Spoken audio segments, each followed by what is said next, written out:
Folks, episode 7 for season 3 of House of the Dragon is in the books. Um, yeah. What did you think of this roller coaster of an episode? This comedy, this yeah. What did you think?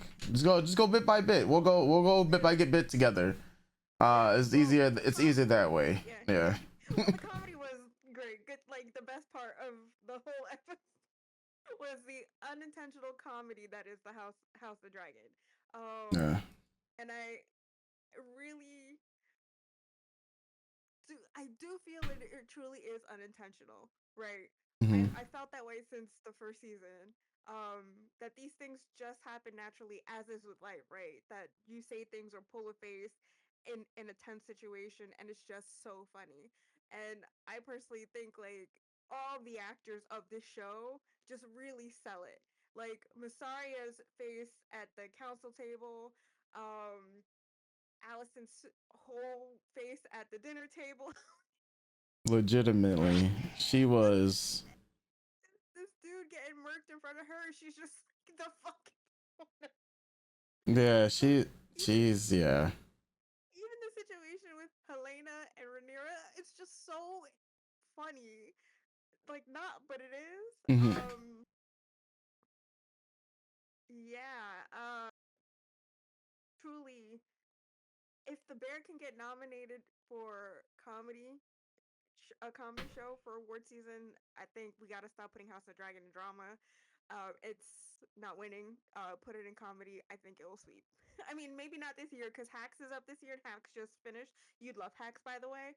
Um, I mean, wait till this next season. The upcoming award season, nominate it for comedy. It will win.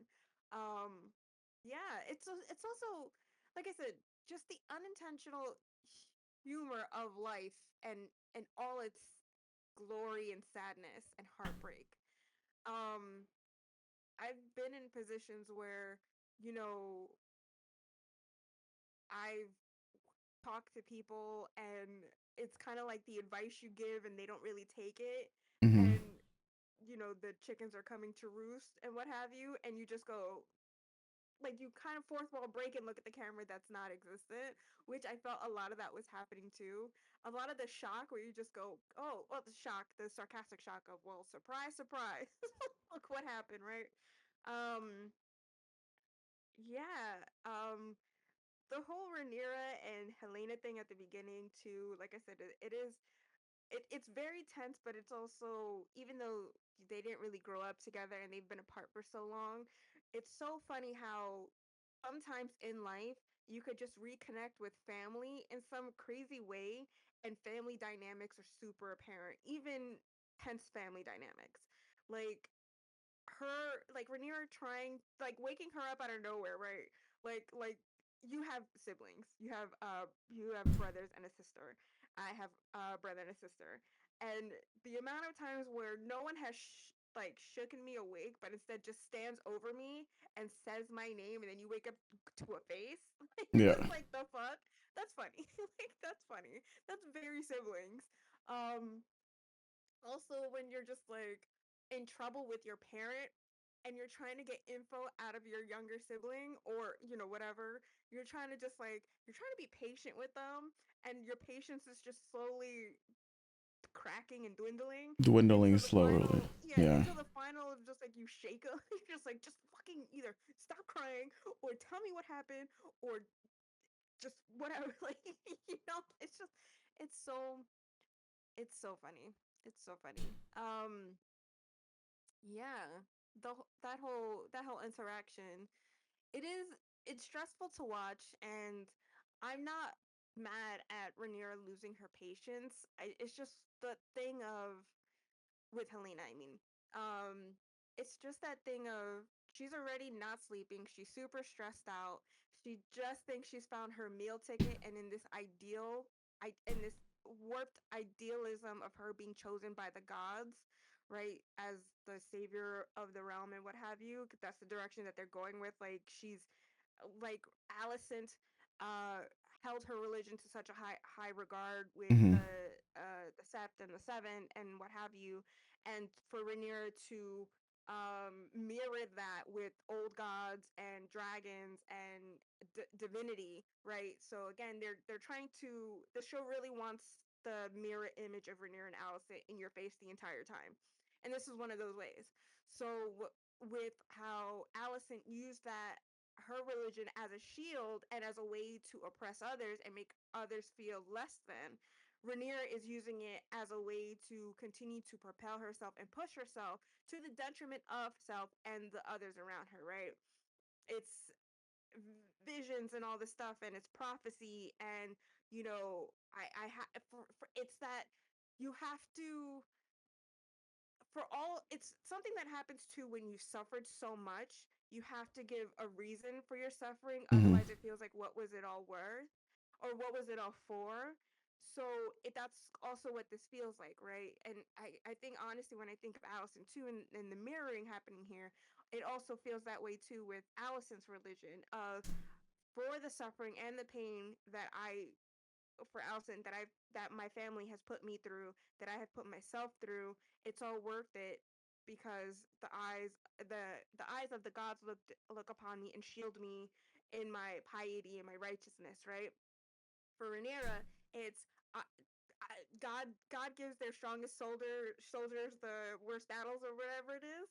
Like, that's what it feels like when I watch Rhaenyra, that she has to justify her pain and suffering in the way that, well, the gods chose my our gods chose me. I'm the rightful heir.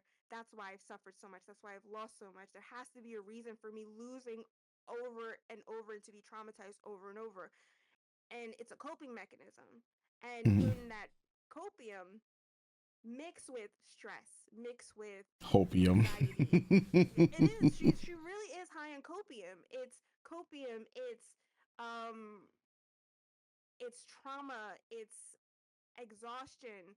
It's paranoia, right? Because we're seeing the paranoia, like, bob and weave into her story in this season. To then look at someone who is in your lineage to go, ah, right. So if I'm chosen by the gods and my sister can see that, then it just doubles down on everything that I've gone through to why I'm here. So I have to shake the magic 8 ball that is my sister and force her as queen, because we don't have a relationship at all, to tell me, to solidify that all my pain and the choice of the gods of me is correct. So instead of, inviting, I do think it is a little. I think the thing, I don't like that this took place in a bedroom with her waking up. I would have preferred this scene if she had invited her for a meal and she tried to talk civilly. I think what I'm seeing here, and I'm reading it as, because your bed is meant to be a sanctuary and a safe place. But as we've seen in this show, in bedrooms behind closed doors, a lot of dangerous, violent things have happened. So this is, to me, this is meant to also look like this is a violation up from Rhaenyra to Helena in a most vulnerable state, right? She's sleeping, she just woke up. Instead of stabbing her or like killing her in her sleep, it's, I'm going to harass you and pressure you and torment you until you tell me what I want to hear. I'm going to intimidate you into co-signing what I'm feeling, Mm-hmm. right? Instead of just having a conversation.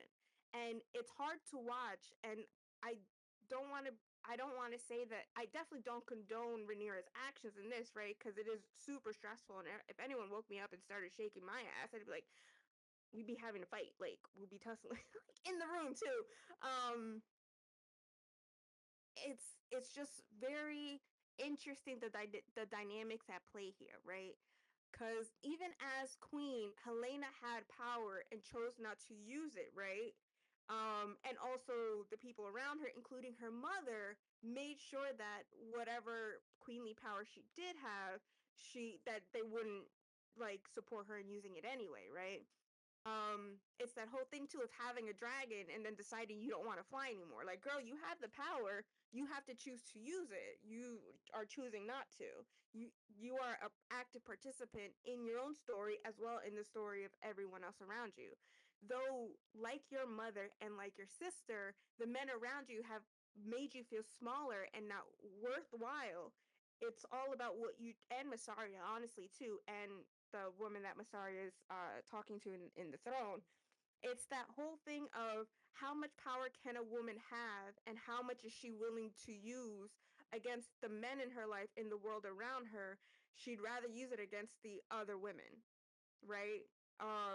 Which again does happen in real life, but it's just really funny that it just keeps happening to all the women in the show. I think the only exceptions would be Bela and Reina at this point, who don't use their standing against there's no one around them to use it against, and they're sisters and they've been in this world. They came into the world together. It's that idea of where twins were going to leave the world together. Mm-hmm. They've only really had each other. We didn't get much with Lena in season one, and Renice kind of just maligned herself to going, well, I knew I should have been picked, right? I should have been picked. I hold power in Driftmark. I'm taking Bela to Ward. I'm going to teach her. So, that's great. She became a mentor to her granddaughter. But then when it was time for Rhaenyra to take action, she was just like, how about we don't? Mm-hmm. You know? And then to only be like, well, now I'm going to go take action. And then she dies. So, how much of Rhaenys can we really talk about? I mean, it is true that the men are, it's the power that that was snatched from her instead of making her queen and making Viserys king, um, and then using that heartbreak and that coldness in conversations with young Rhaenyra and the dynamics of their relationship as well. So yeah, it's just very, very interesting to see that play out in such a vulnerable place like the bedroom in bed. And even in their conversation, Helena trying to escape it by needleworking and Rhaenyra just losing. I'm sorry, Helena doing needlework in Yeah. bed, and Rhaenyra just pushing and losing her patience, and then shaking her. And it's so it is heartbreaking to see that these. It's the thing I talked about last week that within the Green faction, they looked at at Helena as the kooky girl, right? She's just weird and didn't really adapt around her, right? She's just it feels like she's more of she becomes a pawn and a centerpiece, but then we are all involved in our actions as adults. Um, to Rhaenyra taking that as well. You are now a pawn for me. You are now a piece to be moved on the board. But like it's that feeling of loss and tragedy of, well, if only we had a closer relationship, I would have called out real quickly that you're a dreamer and for people to take you seriously and imagine what we could have been. To me, that's really one of the most tragic things about the show, the sibling dynamics and how hard it is to watch an older sister who could have had at least an amicable, courteous relationship with her siblings, only for the parent of her siblings to really make sure that that never happens. And this is where we're at now. So she doesn't know how to be around them. They despise her. I think Helena just mistrusts her and doesn't like her. I don't really know. It's hard to tell if Helena has like a familiar opinion about Rhaenyra because they really haven't delved into that. Well, if you take into account all the stuff that Rhaenyra has done, her opinion of Rhaenyra can't be Yeah, positive. right at this point. But yeah, I mean, No. up to a point, right? Because if we look back at season one, at the table at the last supper with Viserys, Helena is very warm to Rhaenyra. Helena is very warm to Rhaenyra's sons. They're Yeah. having a good time. Like it really is that heartbreaking situation where you go, these sisters could have been something.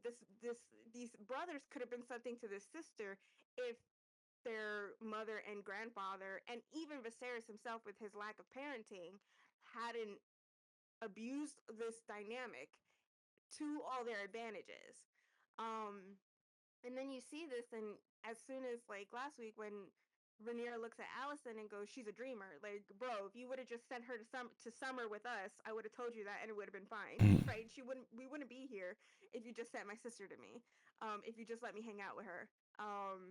But now it's like that can never be, Yeah. because now it's just I need your powers to anoint me, to support the pain that I've suffered, to support the pain that you've suffered. Hey, isn't it crazy that your brothers, your brother husband, your other brother, and your mother, and everyone else denied the magic that's in you, the power that's in you, like they deny me, right? It's that we're trying to connect in that way. That's so wrong and it's so dirty.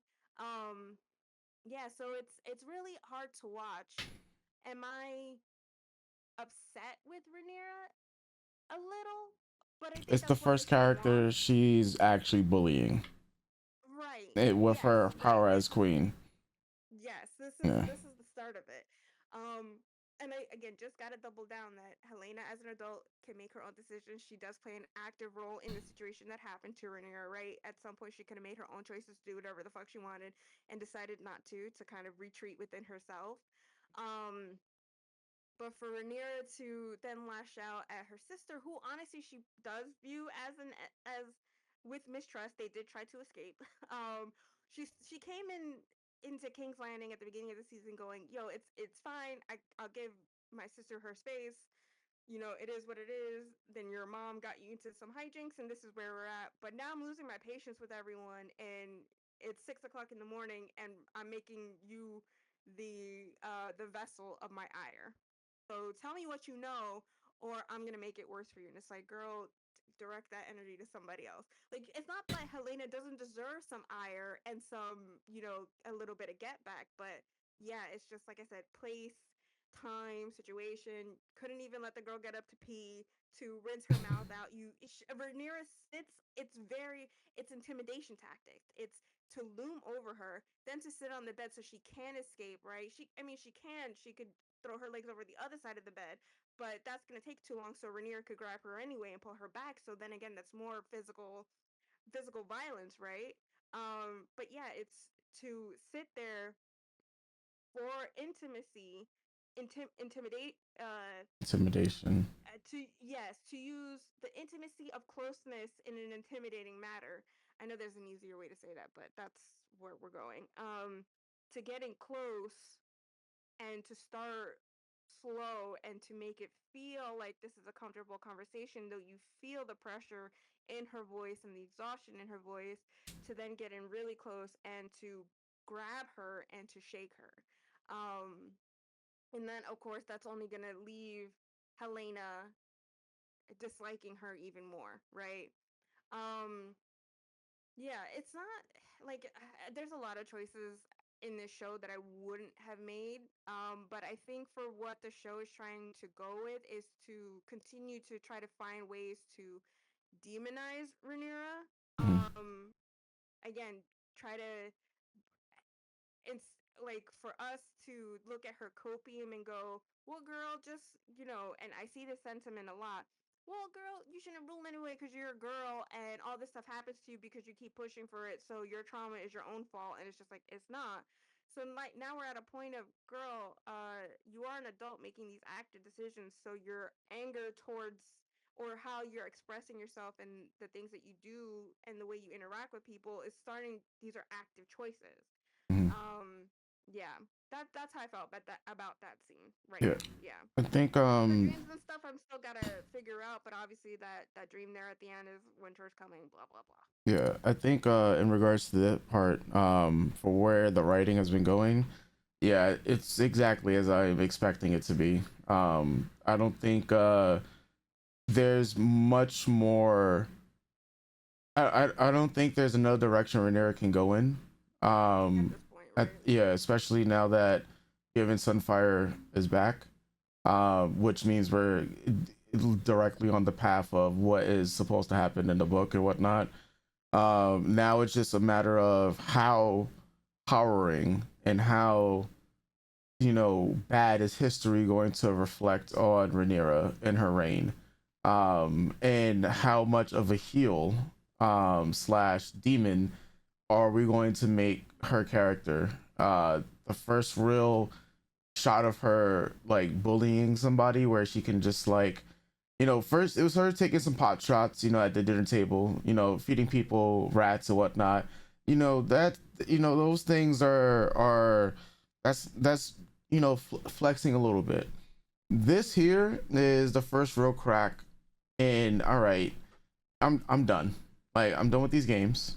And this episode was served as that roller coaster in general of just propelling her towards, hey, you know what? I am so done with everything. And the first crack was here with her sister, right? She already, or should I say, the first crack actually was Allison last week, where the heel turn began. She was like, look, you know, I'm not gonna send my army out there because they probably, won't get the job done. But you, you're a mother. Still won't get the job done, but Yeah. So I'll send one person and you go ahead and you do this, right? So that was the first. I think that was like the real first domino. The second domino is with Helena, and I think with the right. I mean, obviously we get through the rest of the episode where the other dominoes begin to fall, and the cracks that are just gonna say that I can't trust nobody, and and I need answers, and nobody's getting anything done, so I gotta go and do these things myself. And if you look at what she did with Helena trying to get answers immediately, I wonder if a part of her is also taking it upon herself that if I ask somebody else to do this, then it's not going to get done, or people are not going to take me serious, especially because of what happened with Jace. And she is no longer leaving it in other people's hands to get things done. And we're going to get to it because I was shocked when she actually showed up with homeboy and Adam. Adam for the dragon sighting. Like, I thought it was gonna be Bayla, but it was her. But we're gonna get to that. But like, she is taking. I think like in this episode, or especially with this part, it also shows that she's gonna start to take matters to her own hands because she just can't trust the words of other people around her. So this was her also confirming what Allison said. Because how much does she really trust Allison? Well, this is her trying to see exactly if what Allison said is true or was it bullshit. Because she's just been getting a lot of bullshit around her, and she's starting to distrust people around her. And you see that with like questioning Rosaria, questioning, Damon, everything. So that's why she wants to question Helena and for direct confrontation and use legitimately everything at her disposal. Hey, we're sister. Let me talk to you. Let me woo you a little bit. Oh, you're not giving me what I want? Tell me what I want. Right? Like, literally, legitimately, tell me what I want to hear, and this can be good because, or and things, your situation will be much better. In the back of Helena's mind is this woman also controls the fate of whoever comes out of me. And to that dream sequence later on, where it's, basically a son and, her dragon is there killing people. Back of her mind at this point in time is like, I really don't want to talk to Rhaenyra. I really don't want to do anything or have anything to do with her because I'm just a prisoner right now. Mm. Yeah. I do want to say to add on to that what you just said about Mm-hmm. this woman controls what comes out of my body. Mm-hmm. We have to double down on Allison driving that into her kids' heads yet again. Mm-hmm. Um, Allison did that in season 1 and continue. I'm trying to Mm-hmm. remember the the conversations in season 2 with Allison and her kids, but when Aegon is a teen and she goes into his room, she gets in his face like, Rhaenyra's gonna kill you. You need to straighten up. You are a danger to her. She's going to kill you. She's Mm-hmm. been driving that into her kids' heads forever, Mm-hmm. right? Her and her father. And I'm sure it's not just Aegon and Aemon who held on to that. She drove that into Helena as well. Like, it's only just it's a trickle down effect of going, well, now that you're married to Aegon, now that you are also queen, um, you are now an extra threat to her as well. Because whatever children you carry again, just as with Rhaenyra and Rhaenyra's mother before her, and Alicent too, you are a tool of, as most women, you are a baby making machine. So again, who's ever in power, they do control whatever comes out of you, sadly, right? Or they want to assert power of whatever or whoever comes out of you. Yeah. So with that too of finding out, and now we jump to season 3 and Helena being pregnant, and Allison again doubling down of Rhaenyra's gonna kill your kids. Hmm. It really, she like it's very much just like holding on to this thing to keep pushing into her children's minds of your sister is a threat. We have now officially made her an active threat. Before she wasn't. Now we have made her an active threat. So you have to understand that whatever happens, you and whatever child you have are an active threat to your sister. So she's going to kill you and kill the baby. And for Rhaenyra to constantly go, guys, I'm never out here trying to kill babies. But now we're at a point where I don't know if I have a choice. so Because I might so kill a what are baby we or gonna two at this point, like, and that's right? Rhaenyra's status. Yeah. And it's just so sad because like I agree with you in that statement that yeah, she now fear she this baby that she has with is she's pregnant with. Hmm. Um, she views it as her own, right? Solely hers, because Aegon isn't around, Aemon isn't around. This is just her baby. This baby cannot be touched by mentally by anyone around her to warp their mind, right? It's just her little treasure, which I guess is sweet. But then to have that ideal, to then have your mother try to make you have an abortion the entire time, tell you how wrong it is to be pregnant with this child, to then tell you that your sister's going to kill your baby, then to have your sister come into your room and yoke you up, you're just like, okay, now this is all a lot. This is all a lot. So yeah, the continued resonance of since childhood of her mother and her grandfather going, your sister is a threat to you and your babies, to now actually having it play out in a way is like, I'm sure, like it stresses her out even more. You know, Yeah. obviously. Yep. Yep. Yep. Yep. So then we transition. I guess where do you want to go from here? Because there was the. I mean, we can talk about the Allison part or Allison the. and Harrenhal, which is Yeah, because that comes jokes, next. Yeah, that jokes on jokes. That's just look. the I don't know what it motherfucking is of it about. all, legitimately. Yeah, I don't know what it is about Harrenhal. But Harrenhal's just like, yeah, I like to see that mother and son good time. Like it has eyes, it has feelings. They're like, that's my favorite category on the hub, Bro. and that's what it feels like.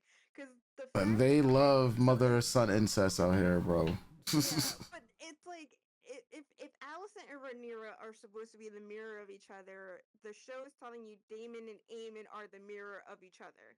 So if in Damon's Harrenhal psychotherapy Hmm. section from last season, he sees himself walking through Harrenhal only, or Aemon. Yeah, he sees Aemon walking through Harrenhal only for the Aemon to turn around and be Daemon with the one eye. So that's just doubling down on, you know, I am he is me, or we're so much alike, right?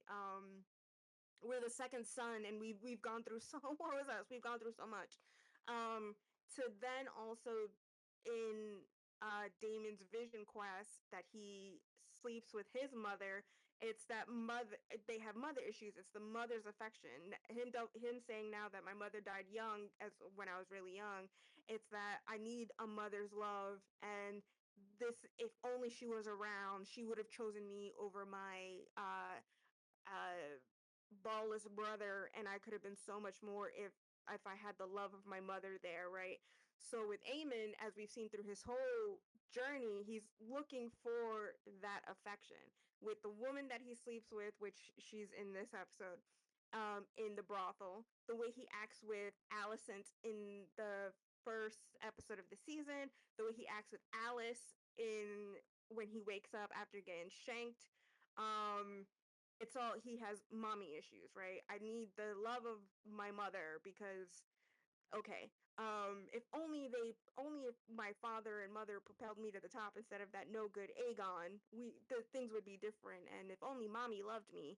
To Harrenhal going, bet Um, and I don't know how true this is in the book. Again, we haven't read the book. I don't know if this is their dynamic in the book, but it is very odd. Look, I'm not saying any of the incest in this show isn't odd, but the again, it's why specifically like I guess it's the Oedipus complex, right? That they're trying to show here. I don't like it. But I do want to note that there is a twinge of it too, and I don't want to say this. I really don't want to say this, but I'm gonna say it, and people are not gonna like it.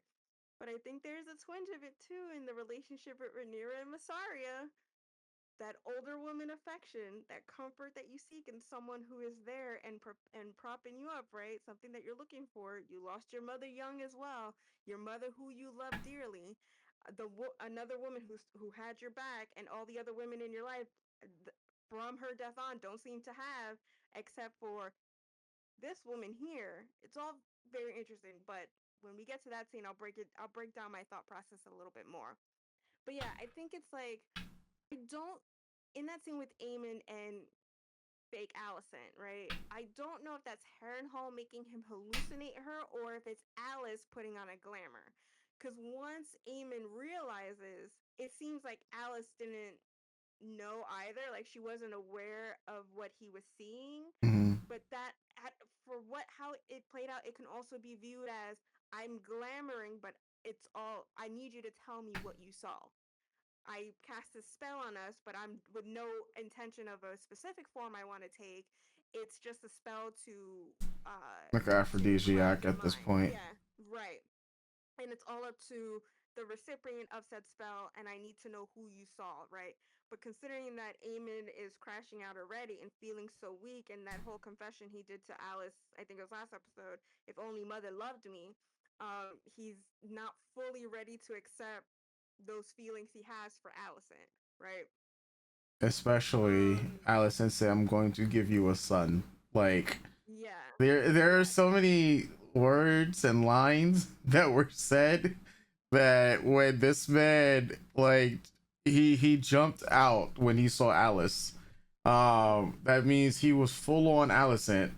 Mhm. And the immersion immediately broke, and he was like, the fact that he was like okay with everything because this is the Mhm. love that a love that he's always wanted, but has never truly gotten. Plus the brothel stuff that's already messed him up to begin with. He doesn't really know what love is, and for it not to be just Alice from the very beginning, in Mhm. his sequence is totally fucked for him Yeah. because he's already trying to accept Alice, accept this new way of life that she's trying to impart in him, and then here she Mhm. is, possibly being the reason of fucking up his whole mind, um, with implants of his mom, and like his mom going to town on him, only to be like, oh, what the fuck, like, yeah, Mhm. and yeah, like that's why her words was like, "What did you see? What did you see?"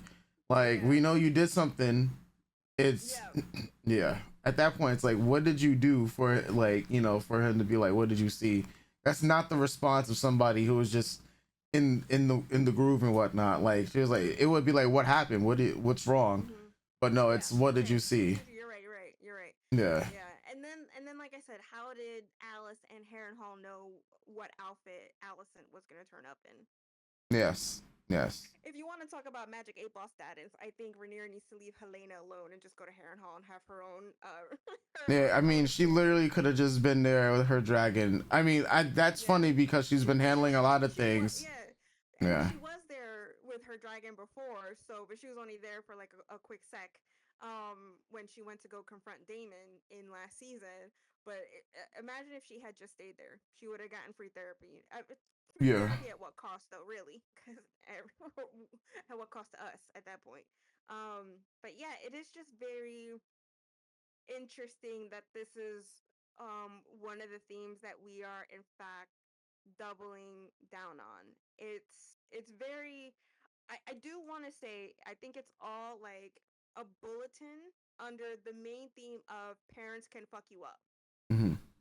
and how bad is parental abuse when you look at Viserys pulling away from Rhaenyra as a kid after Emma died, but also Viserys's treatment of Emma because he wanted a son so bad, and in that choice in the first episode of choosing to C-section the baby, he lost both and then distanced himself from Rhaenyra, though propels her to a seat of responsibility without really with backing her, but not really backing her, right?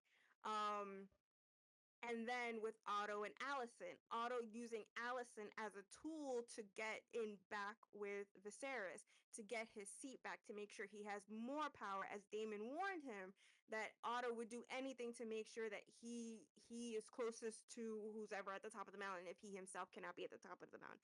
Because Otto is also a second son, right? It's that whole middle child syndrome, as it were. Rhaenyra, uh, Rhaenyra having lost her mother trying to prepare her to be married off and having kids, and also just accepting that this is her role in life as well. And Viserys all distancing himself. To Daemon distancing himself from his daughters, right? To Allison and Viserys's mistreatment of um their kids. I think the only decent parental relationship we had was Rhaenyra, Harwin, and Laenor to their sons. Mm-hmm. And then that was taken away with them because they were under threat of violence the entire time. And then Harwin bites the big one in his home, I think in Harrenhal, right? I think that's what the second fire was. Yeah. And that's where he dies because his brother sets him up. And then Cole kills Laenor's boyfriend, and he's holding that pain at their wedding. He's a gay man in this lavender marriage, and it's just like whatever. And then Damon and Rhaenyra help him fuck off to God knows where. So then we have Rhaenys and Corlys, who are good to Laenor and Laena, um, to a point. Uh, but Corlys himself is not good to his other sons. Yeah, I think this really all these other like ticks are just under the damage that parents cause us, um, and what happens. Mm-hmm. Castles make you think that you're fucking your mother, so like it is really crazy. And then yeah, having I honestly do think that Alice picks up on his mother issues in the last episode, like I pointed out. That's what makes this situation very easy for her. We also need to talk about the manipulation happening to everyone in this episode as well by everybody. And the fact that at first he was so scared, but like you said, as soon as she started gaslight gatekeep girl bossing, which real Allison was doing later on, right? To not the dramatic extent of trying to sleep with him, Yeah. but to make him more vulnerable. That yeah, this is the love that I don't know what love is, but if this is what I get from my mother, then yeah, I'm all for it until the immersion breaks. So it is crazy. And then his hesitance, his shock when he sees her stroll up. I mean, we all were, because that was just like Yeah. coincidence, right place, right time, I guess. Um, and then to him in the hallway as they're walking, she's trying to talk to him grabbing her, and she's like, "Oh shit! Like, of course, that is crazy. I'm just trying to talk to you." Just like turn around, like yoking me up. But to touch her in that way, are you real? Is this really? Is this time really happening? I think there's a part of me that feels like in his head, disturbed by what happened, but also is there a possibility of maybe Allison is just show Alice, not Allison, Mm-hmm. Alice is just showing me what I could have. Mm-hmm. That's why he's so down for keeping Allison in Harrenhal instead of sending her back to Old Town. Yeah. Um, Building off of that, um, it's Allison is just has always just been a funny character, man. Yeah. Like she's just like, oh my god, how do I get myself into these situations, and why do I get myself into woe You is spilled the me? milk.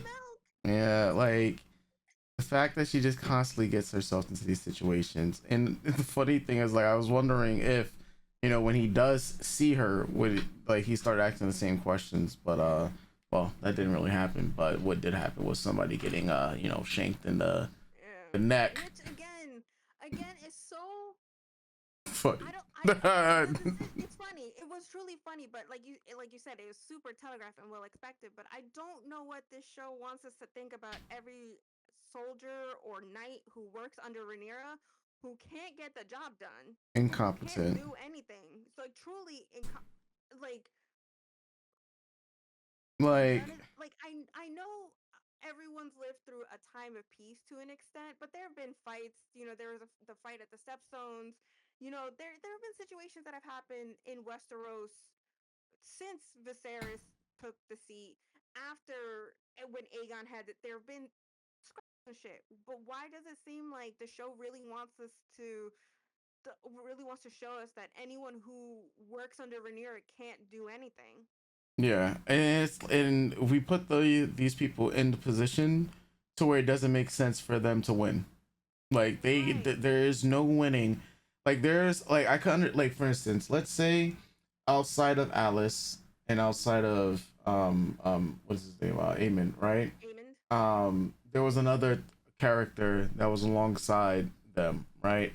Someone that could have been built up alongside Alice, that could have died in this scene, and then Aemon still kill, the person that was with Allison and whatnot. At least to make it more believable that at least Rhaenyra's people are capable. But there is no one that we've seen like the Gold Cloaks, their ass.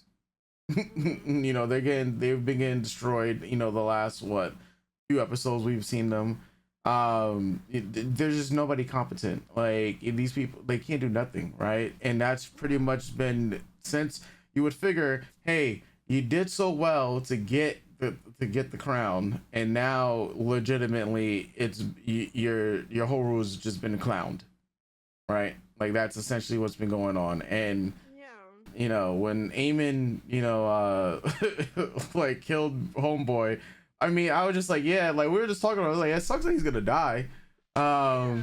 He It's looks truly cool, like just you yeah, can't be a brunette under Rhaenyra around Rhaenyra's circle nah, orbit and because you'll die. it's a Like blondes Arya only, Stark. bro. It Yeah, truly is like her sons, her sons, um, Harwin, um, the guys the Baratheon guys from last week, the other gold cloak that was hanging out with her, the when she got to King's Landing, that was Damon's friend. This guy, like, if you're a brunette, don't just I guess don't hang around Rhaenyra. Thank God I'm half blonde right now. But truly, it's such a weird thing to do because no one else around any other character has people who are dying this fast all the time. yeah, they Um, getting smoked, bro. and Like, it truly just feels like the show, aside from other instances in this episode, and again, just something I see people talk about that Rhaenyra isn't fit to rule, and I'm just like, but she is though. But the show is trying to brainwash you into thinking she isn't because everyone around her is incompetent. So it's just making her look more incompetent, especially when she's not taking out her ire towards the right people. So the show wants I feel like the show is trying, like Allison, gaslight me into going Rhaenyra shouldn't sit the throne. I But mean, also yeah, here are also things that we put in the show to tell you that Rhaenyra is capable of ruling. She ruled Dragonstone for so many years. So I don't why is everyone else around her so stupid or at least just can't wield a sword like to protect themselves. And yeah. I think for the Allison Aemon and Harrenhal thing, I think we could talk about it all in one go. So yeah, um unless you want to add anything to that part. Nah, nah, yeah, cause So yeah, the conversation at the dinner table with Alice and Aim, that felt very sitcom. Um, a newlywed wife is telling her newlywed husband that your mother-in-law is not moving in here. Like it's that heinous mother-in-law trope, but we know that Allison is quite heinous, but like in a way that Alice wouldn't know because they haven't been around each other. I just think it's like really funny that that's the dynamic that's happening there. Um, and Eamon just doubling down. Like I said, it's that motherly thing. I want her around. I gotta keep her around. This is the only way to get her affections on me and her eyes on me now. Cause like even when Allison was like, "Yeah, but Helena," he was like, "Nah, fuck it." He's like, "No, mommy, you're all mine."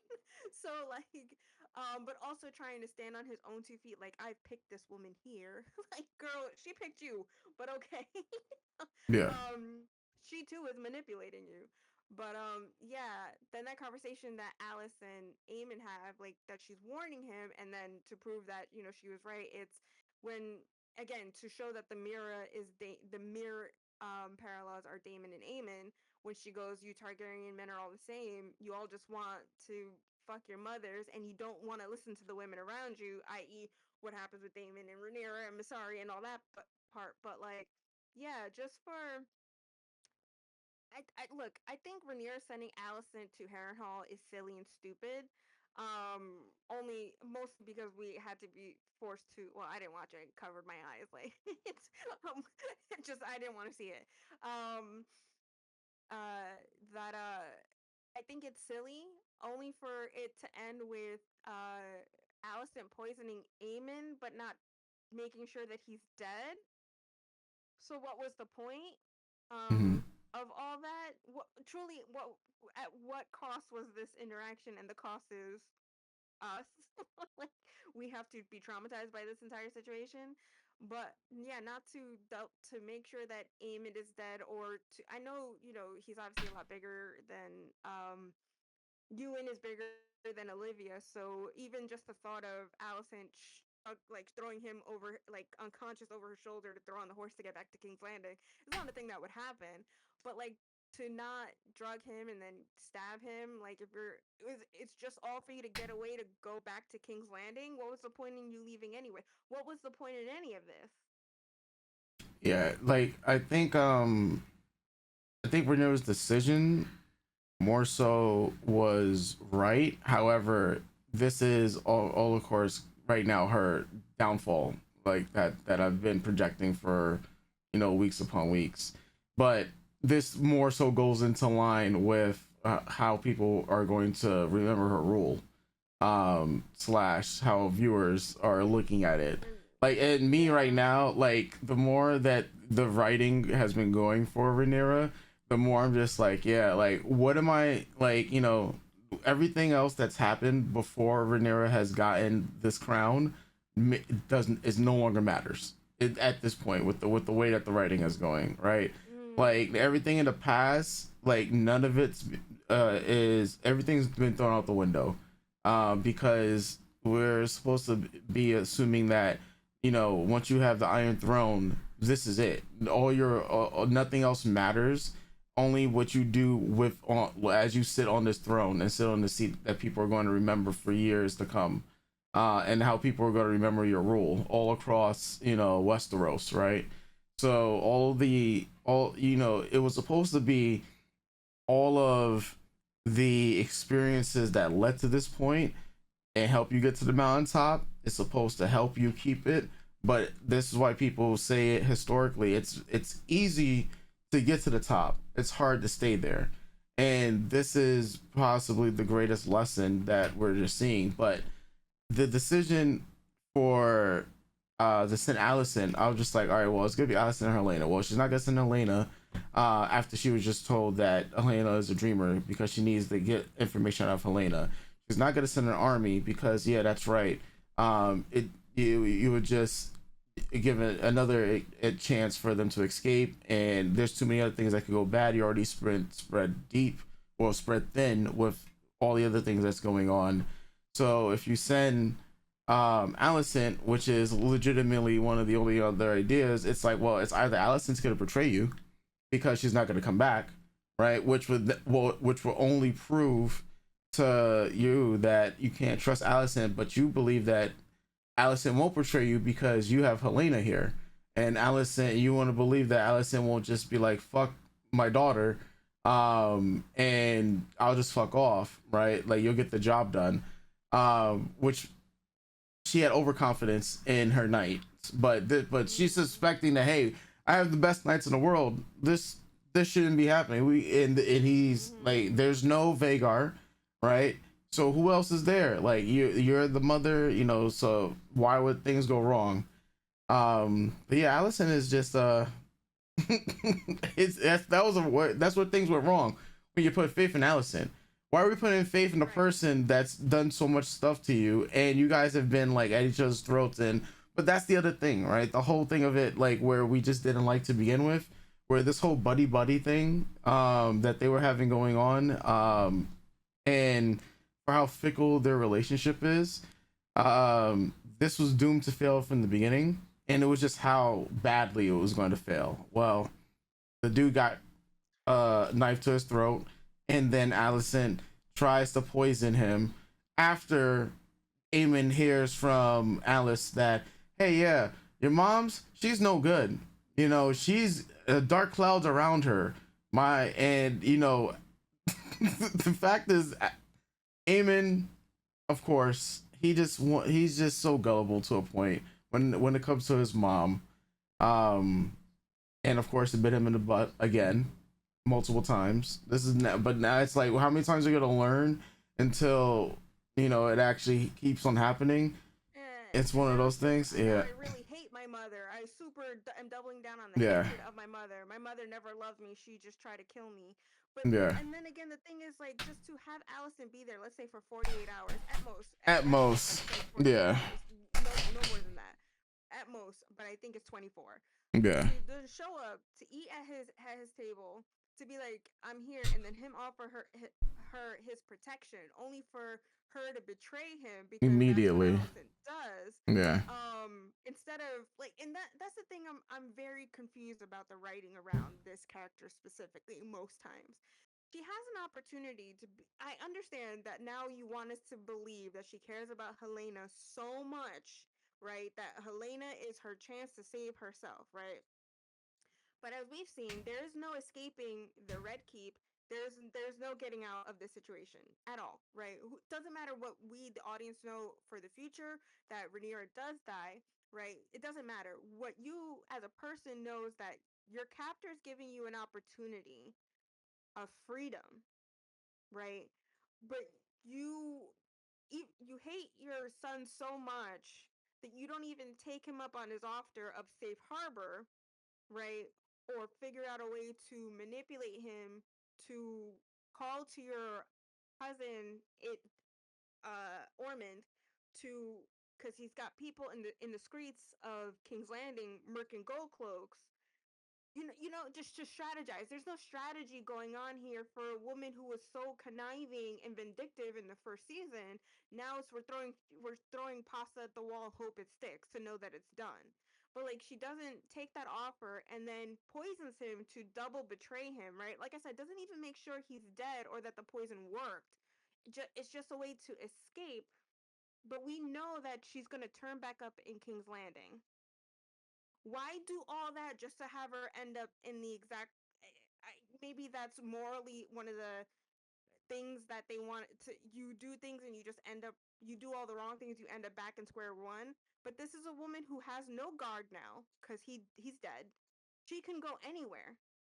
Hmm. But you're gonna want us to be like, she's such a mother now that she wants to go back for Helena. There's no escape for them. So what are we doing here? What are Yeah, we? Why are she we? she really has no other where. So the way that they've written it, in a way that it pretty much like goes is that one, these people are not going to escape. Like, so the idea of people looking out for their own lives and trying to escape, that pretty much is non-existent. Mainly because these people don't believe that escaping is worth it. Like, when you have the dude that's with Orman with his dragon, and he was told about, Yeah. oh, Darren, right? Yeah, he was like, oh, why don't you have a dragon? Why don't you just fuck off? He's like, where to where? And it's like, there's nothing, because these people have lived a life of luxury, and they don't want to give up any type, like, and I mean, but that's just mirrors real life. You have everything there, why throw it away? And they don't see the point in trying to run when, for instance, Rhaenyra is literally will just continue to hunt them down for the rest of their life. So they're gonna just run, and people don't want to Yeah. do that. With Allison, she has nowhere to run, but get She caught. can run. Yeah. true, and I understand them also Yeah. doubling down that the road to everywhere is perilous because of Yeah. killers and bastards and Yeah. whatever have you. But yeah, that's what I'm saying. Like to me, it's like you have Safe Harbor in Harrenhal, right? Hmm. You don't have the guard with you because your son dispatched him, but you do have a cousin who's fucking occupying Tumbleton, who like to me, I'm Yeah. just like there are ways to escape and not escape, but for you to just be like, but she also doesn't have any protection going back to King's Landing. Hmm. So whether she went to Tumbleton to go meet with Ormond and Theron to see her son, she could. It's all the same treacherous journey to go back to King's Landing. It's all the road ahead is dangerous in either direction. Yeah. So yeah, it is like it's very much. So the thing also too that I think the show maybe the show isn't smart enough to put down. But like now Allison is at a super crossroads, right? She had a son that she went to, a daughter to go back to, and a son she's never been with, right? That she Hmm. can meet up with. What avenue will Allison take? Allison has now betrayed the son that she's with, so she can't go with him. She doesn't know where her other son is, right? She hates him anyway, so it's not like she's gonna go to him. But this other son that is being guarded and has a dragon as well, you could go to him, Hmm. but instead you're gonna go back to your daughter where you're both captive. But that's what I'm saying though. Well, if we're just gonna end up back in square one, why let her leave anyway? Once you also presented us with an option of her with a chance opportunity to escape. Hmm. Why do you trust her enough to only send one guy unless there's another guy waiting in the wings, right? Which that would be smart, right? To have another guy, hey, hang out here in the forest, give us word if anything happens. Like if there's another guard there and she ends up Hmm. back in King's Landing, I totally would believe that. I 100% would be like, bet, okay, makes sense. We cleared that up. But yeah, this is just like you want to give Allison something to do that isn't just hanging out in her room. You also want to give Rhaenyra a situation where she's just betrayed again. But then if Allison comes back, it's like, well, you didn't kill him and my man is dead, but you came back, so there must be something there, right? There must be something there that I can still hold you close with because you came back to me, right? It's. Just keep her there. I could tell you what's gonna happen. Hey, I poisoned my son for you. Oh, so he's dead. Well, I don't know. He was, but I poisoned him. So you didn't make sure there was a body? Well, but I poisoned my son for you. But is he Mm, dead, Alicent? Is he dead? Did you check his like? No. That and we are back to yeah. square one. And then Rhaenyra just going, Yeah, she's okay, like, and I got things other it's things to gonna worry be about. like, why I need to stop sending people. I need to just do this myself. Or it's either Rhaenyra's gonna say that or Allison says you say you're supposed to take care of him. Some other BS, right? And that's how you get to their story because they're not gonna pull the narrative into the other direction where it's Allison. Well, we obviously because the episode already happened, but Allison's being like, hey, so here's what's going on. I plotted for your death. I did all this stuff. Allison is not going like that's the only other way Allison character would change as if she admitted to one setting up Aemon, two admitting that hey I was sent here with an assassin, or try to twist it where I did this against my will type of thing and we need to meet up with Ormond and the others and stage another coup or whatever. But that's not one. That's not within Alice's character. Two, right now, the way of Alice's character, they're trying to write her as just being this mother lover. As hey, I want to take care of my daughter all of a sudden, and show that what I actually care about my children. It's not fuck them kids, but fuck certain kids. Like, hey, you know what? Amen. It's tough shit, bro. Well, son, yeah. So like, it's just her. Yeah, they're gonna drag it back to more shenanigans with Rhaenyra, unfortunately, because they literally they've driven themselves into a corner with Allison's character. Like, do we have her try to like apologize? That's not her. That's not. Yeah, It's but yeah. the show but she's also a victim. Yeah, she is a victim, but she's also a Victim of perpetrator. You show you have to choose it. own bullshit. Right. You Yeah. have to show you have to choose. Yes, everyone in like fundamentally, Yeah. every character archetype in the show is a complicated person at its core, right? We all contain multitudes, which is fine. But you can't have it go back and forth of I'm so desperate to get away from the monsters I created now. All of a sudden, like again, the chickens are home to roost or the hens are home to roost, right? I'm essentially the fox in the hen house. I created the chaos or I helped create the chaos.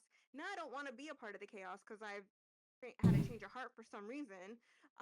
Children are dying. Your son and daughter died first, but then all of a sudden my grandson died. So now I'm really upset about life. Though you cared not for any of the kids, to now all of a sudden I really got to think about the actions that I've done. To going sneaking off to go to talk to Rhaenyra, to then offering both your sons up as like, yeah, fine, you can kill them both, but me and Helena gotta go. To then not fully seeing that plan through, to then to continue to fuck up and get in your own way, to then semi be apologetic, but also not accepting of your hand in all this, passing the blame game, and then just fucking up at every turn. Mhm. But then I guess, like I said, I guess it's meant to also mirror Rhaenyra. You had all these you weren't bothering anyone. You weren't, you were kind of just doing your own thing. Everyone else has a problem with you, but everyone else causing you trauma and pain, and now you're lashing out. But you're also doing dumb shit, and also no one around you is competent. So it's your fault too. You're all getting in your. Everyone's just getting in their own way. Yeah. I mean, we've seen how they ran the narratives for a lot of these characters. It's pretty much a lot of copy paste, especially when we have arrogance as my favorite. It is like I made a video on arrogance related to some anime characters and whatnot, but say that this is like how a lot of people get out of writing like deeper storylines and when they need to resolve certain things and whatnot. Not saying that arrogance played a part in Alicent and Aemon. Well, I guess you could say Aemon was being arrogant when Alice was like, "Hey, I don't trust your mom" or anything like that. But I guess the biggest pitfall of arrogance would have been in the next thing, which would have been between the Reina and Aemon, and yeah, Girl, yeah, yeah, girl, don't get Chief me. Sealer. Don't even get me started on a father trying to get back into their daughter's life. Story of my life, but like, truly, you went out for milk how long ago, and now all of a sudden here's the spoiled 2 liter that you needed for your cocoa puffs. Yeah. Like that's what their relationship feels like, and it's so crazy. I mean, it's also like I said, super relatable, right? Story, like I just said, story of my life, but like it as someone who has lived through it, it truly is too little too late. And you can't try to protect me and be there for me all of a sudden out of nowhere and try to relate to me like you ain't had a dragon, I ain't had a dragon. We could be besties now. Like, girl, where was this when mother died? Where were you when I was sitting in my stepmom's court and training and like under and I think yeah, I think Reina, and you guys can correct me or we could look it up, but I believe Reina was Rhaenyra's cupbearer on Dragonstone while Baela was on Driftmark with Rhaenys. So you had all this time to talk to your daughter and ignored her because you were there, right? Damon was there. And now all of a sudden you want to be like, girl, this is crazy. You're out here with the dragon. I didn't have a dragon either. I get you. We're the same. Now you want to be a dad. You want to be a dad, but also like Rhaenyra says it too. It's not that Daemon is betraying me, though he has. It's he's not betraying his daughter, which she can respect because she's like, I'm a daughter too, right? I'm, I'm a daughter as well. So that's quite admirable, right? But in him protecting his daughter is also lying to me and giving me false comfort in a situation where I lost my son. Hmm. And for some reason, we are still scapegoating Reina in Jace's death. Sure. I mean, it I makes mean, not sense. sure. I don't like that. Yeah. But I mean, Yeah. it doesn't. It's just It a no. third dragon on the board when your son was out there when he shouldn't have been out there. Yeah, but it makes sense looking from the character's perspective and the writing perspective more so. I mean, as a viewer, of course, we're not going to see it the way that the characters themselves are supposed to see it. Yeah, like, but if you get news that a dragon is involved in Jason's death, whether Jace should have been there or not, it's still at the same reason as any parent. No parent, I would like to believe no parent, no sibling is going to be like, yeah, well, my sibling slash my son, daughter got themselves killed and whatnot. No, it's gonna be no, they were killed. They were killed. Right, I get you. I Yeah, get you. like yeah, they were killed. It's in the battle. This is It's yeah. pretty like a drug thing. Like, oh, my son's an Mm-hmm. addict. Mm-hmm. It's the drug dealer's fault for selling it to him. Mm-hmm. Yes, Yeah. it's everybody's fault at that point, right? Yeah. But And yeah, the whole. Go ahead. Go ahead. yeah, no, I was gonna say like because that's how the framing of it is in this war, in this battle. Even if my son of his own accord went there on my behalf, someone still killed him. And that dragon is the reason why this wild dragon and the dragon rider share the culpability for not only killing lots of my men during this battle, but is also directly responsible for why my son ended up dead. Because these are the reports Yeah. that you hear from enemies and the reports that you hear from allies. So with these, Which is, yeah, yeah, which I think is so crazy though, because again, it's not yeah, like Chief Sealer was like, "Yo, the Battle of the Gullet should happen," right? yeah, but Like that's yeah. You gotta throw accountability on that. Like that at the end of the day, it's still Reyna who was a part of the reason why Jace died, because Reyna herself feels and like that's the reason why Jace died. If I didn't bring Sheep Stealer, if I wasn't inexperienced with riding the dragon, I wanted to help, but my help cause harm instead of helping. That's the accountability that Reyna has continued to take in on herself. But because Reyna feels that accountability, that's why she feels so. She's like, you know what? I caused Jace's death, but if I take out Vagar, if I can help yeah, take which out makes sense. Aemon, then this will lessen the blow that I have to deal with when I eventually have to face Rhaenyra.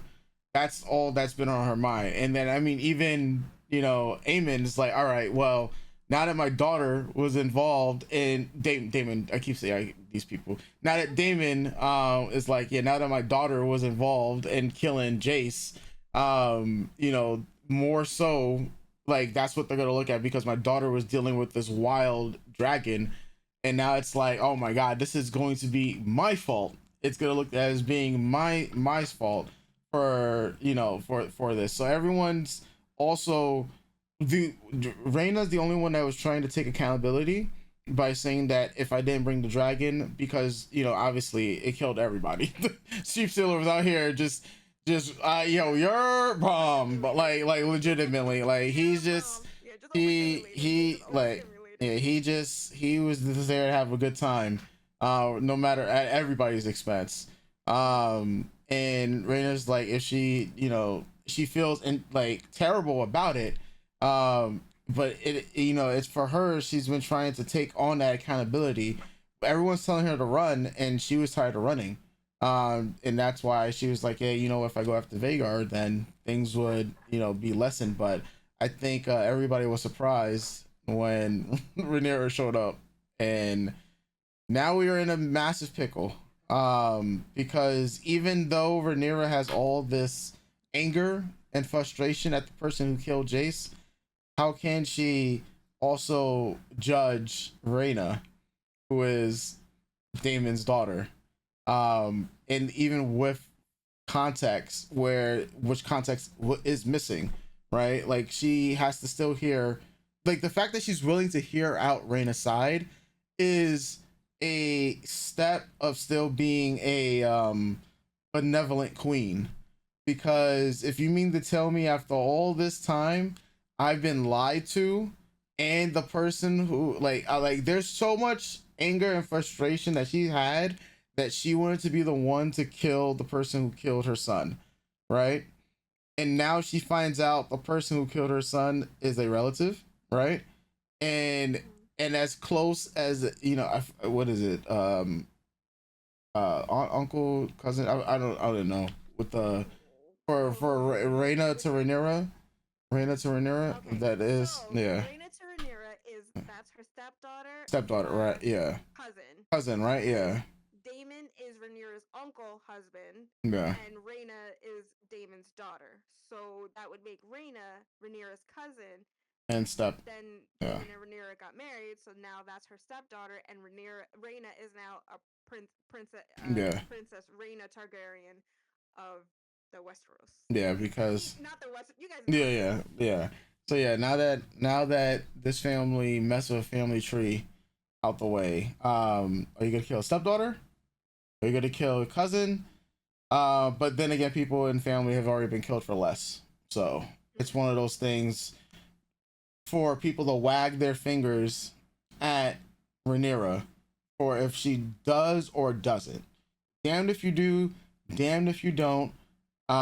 There's only going like she's only going to get criticized for no matter the decision she makes, and this is once again another way to undermine her rule, which Mm. is going to go down that path of where I'm just gonna. I mean, they say it in the previews, like she's losing her mind out here and whatnot, and I'm just like, this is legitimately all because people just keep playing in her face. But this here, it to her is a betrayal that hits a little bit too close to home. And Reina's situation in it all is she did want to take accountability. What if she just went? I mean, she couldn't even bring Sheep Stealer to King's Landing anyway, or where Rhaenyra is at, because Sheep Stealer's wild. Like he would probably kill a whole lot of people, just trying to get there. So it's not like she could bring the dragon anyway. Yeah. Then again, Yeah, which when you think about it, it's not like I mean, she could. She's been out there, so she knows to walk around and what have you. But again, yeah, as they keep mentioning to us, all roads are dangerous, so you can't walk. No walking is allowed in this time, yeah, right? Nobody walks. You walk, you get hurt. yeah. It's not like she can roll up secretly with Sheep Sealer, right? It's not like she can put him on a mountain and then walk down because Yeah, everyone would notice him, right? Bayla yeah, and Adam notice her off in the yeah. jungle, right? Unless she could be like, "Hey, can we like sneak crawl?" He won't listen, but maybe Nah. that's an idea. But then you can't because he's a big dragon. But for some reason, we can hide Vhagar. Yeah, yeah. Vagar, Is that Vagar like is Vhagar? chilling, Vhagar's just like big the chilling right now, bro. He like is big chilling. I'm Vhagar. I'm hanging in the trees. That's but Sheep Stealer can't even do that. Sheep Stealer's like, Yeah, I you can't mean, have him crawl into the forest and have her walk down and then walk up to the Red Keep and be like, "Hey guys," and everyone's like, "Girl, what happened? You a mess?" And she's gonna be like, "I got a story to tell, and this is gonna be really bad, right?" yeah, like She obviously can't do that, it's but yeah, it's it's crazy with that. to have it like but it's just it really is distressing, right? To have someone you went to for protection deny you protection, slap you in the face, blame everything on you. Which again, Irina has to take accountability for her part to play in ensuing chaos. I think anyone. Do I like the writing? No, I really don't like the writing around her. But this is what we've got, right? It's the same thing with Allison. Do I like the writing? No, but this is what we've got. So but I will note again, especially I think we should do all the Targaryen slash Valerians at this point. So Corlys, Adam, Bela, and Alan. But the writing is very pointed, and there is a bias against writing these black characters. Like it truly is just a mess. But that said, yeah, to have your father turn his back on you but then you want to how to train your dragon yourself, like go out and prove yourself, then there's a mess. The woman again, the woman who's supposed to meant to protect you turns her back on you, smacks you up, and you're like, damn, I really got to figure something out. Your dad's like, bro, you're stupid. Why? Like he's trying to get back in your life, right? All of a sudden because you got a dragon, and he's like, you're being stupid and silly. We'll figure it out. And she's just like, no, too little, too late. causes a bit more of a mess, gets caught out, and then has a conversation with her father again. And he's trying to be like, girl, but we're one and the same. And it's like, you should have told me that years ago. And now we have a dragon fight. Yeah. And now we have a very angry stepmother. And now we have a guy who's just like, I don't know what white people drama I've gotten myself into, but this is crazy. There are a bunch of yelling dragons around us, and I'm chasing this girl who I don't know because she doesn't look like any of y'all, right? So he's off, got this. I mean, he looks like she looks like me, so maybe she's related to me. Who knows, right? There's all about 5 black people in Westeros, so Yeah. but to chase this girl down or bring her there, now everyone's yelling, and what do? We dragon box, and that was really sad, and I think we're allowed to be sad about it because I'm also very At least he's not dead. Yeah. right. But it's very like it's one of those things, right? Let's say I know sheep stealer is a creature, right? But it's one of those things where I look at the whole situation and go, you bring someone to the party who doesn't know the other guests, and then everyone in the house, it's a house party because I said so. Everyone in the house starts sneering at them and making fun of them and trying to pull a prank, and they're like, yeah, I'm not having this shit. I don't know you. Why are you all up in my face? And then everyone tries to jump him, and he's like, no, that's not fair. And you just watch this person go, like, struggle to fight for their lives. It's like Raina brought this stranger into a family issue, and now Sheep Stealer has to bear part of the repercussions of this. And it really is just sad to watch 4 dragons attack one dragon who was minding his own business for the most part. Mm-hmm. So I think it's okay to be upset about it. Because I know a lot of people like to be like, they're just dragons. It's the whole dumb dog thing. People like, oh, you care more about creatures than humans. No, I think we could care about all of it. I think there's room to care about all of it. Um, yeah, and just to watch too, like my thing is like, Sea Smoke and Caraxes got out unscathed for the most part. Um, Cyrax. though Sheep Stealer did like do a barrel roll with his Yeah. wing to see, and he was just like, "What?" I thought that was funny. Hijinks. I think someone needs to add a shoop shoop shoop, like the little whoop whoop whoop sounds, please. That would be so funny.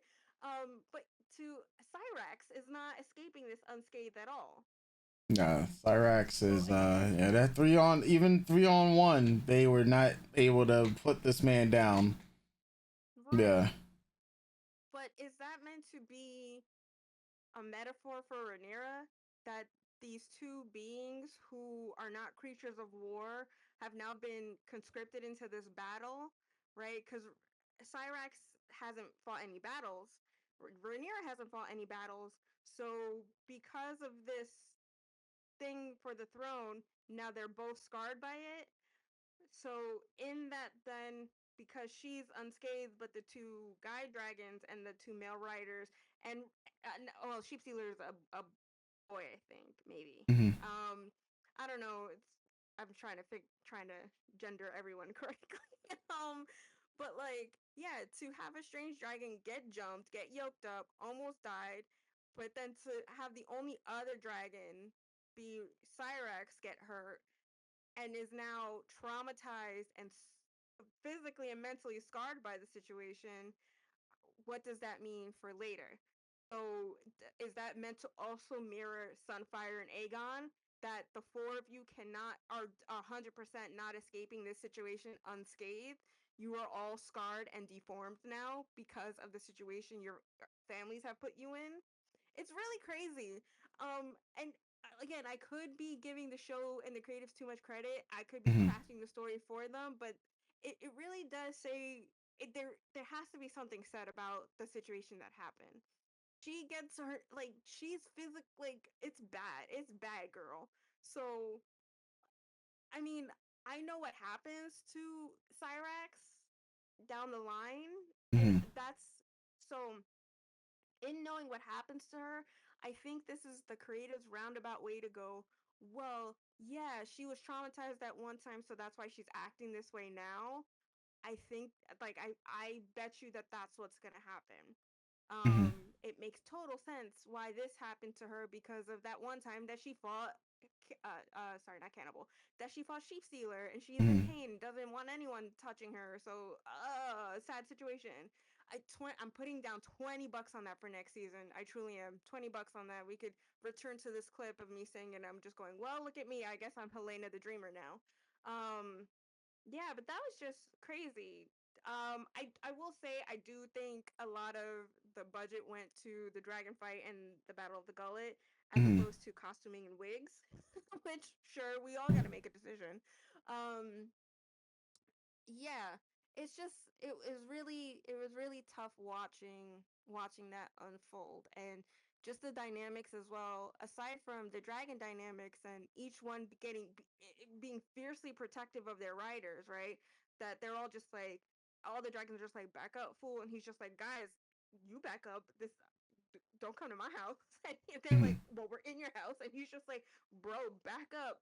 Um but as the dragons are yelling, the people are yelling, and Rhaenyra's is very much connected to Cyrex. So her sadness, her heartbreak, her anger is, just kind of looping back into Cyrex that makes her more antsy and like ready to go. That's why like Rhaenyra tells Rain like grabs Rhaena and tells him to get the fuck up out the way, because she knows, right? And she's ridden a dragon long enough. Like I think she is the youngest dragon rider in history, so she's been around dragons her whole life to know their temperaments and moods. And in the book and in the show, they've shown just how connected Rhaenyra and Cyrex are to when Rhaenyra was miscarrying Visenya.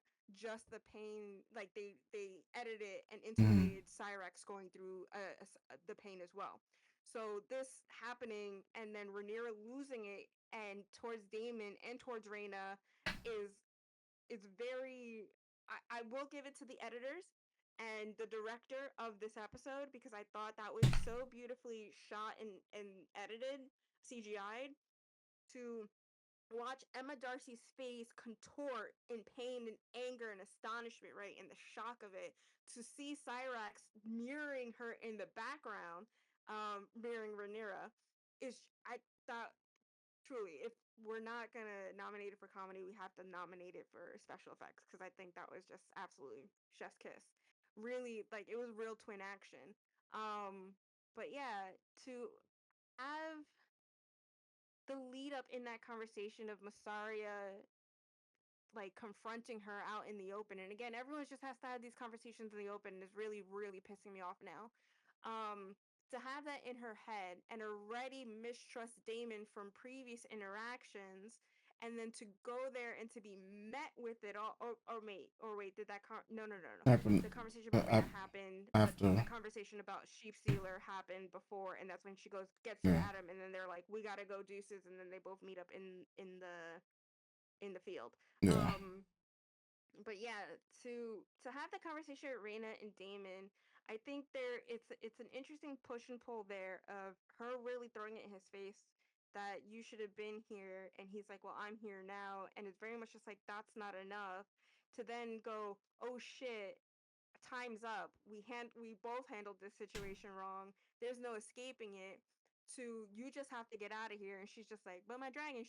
And he's like, no, you gotta go. I'll hold them off. Um, yeah, it's super. The whole situation is heartbreaking.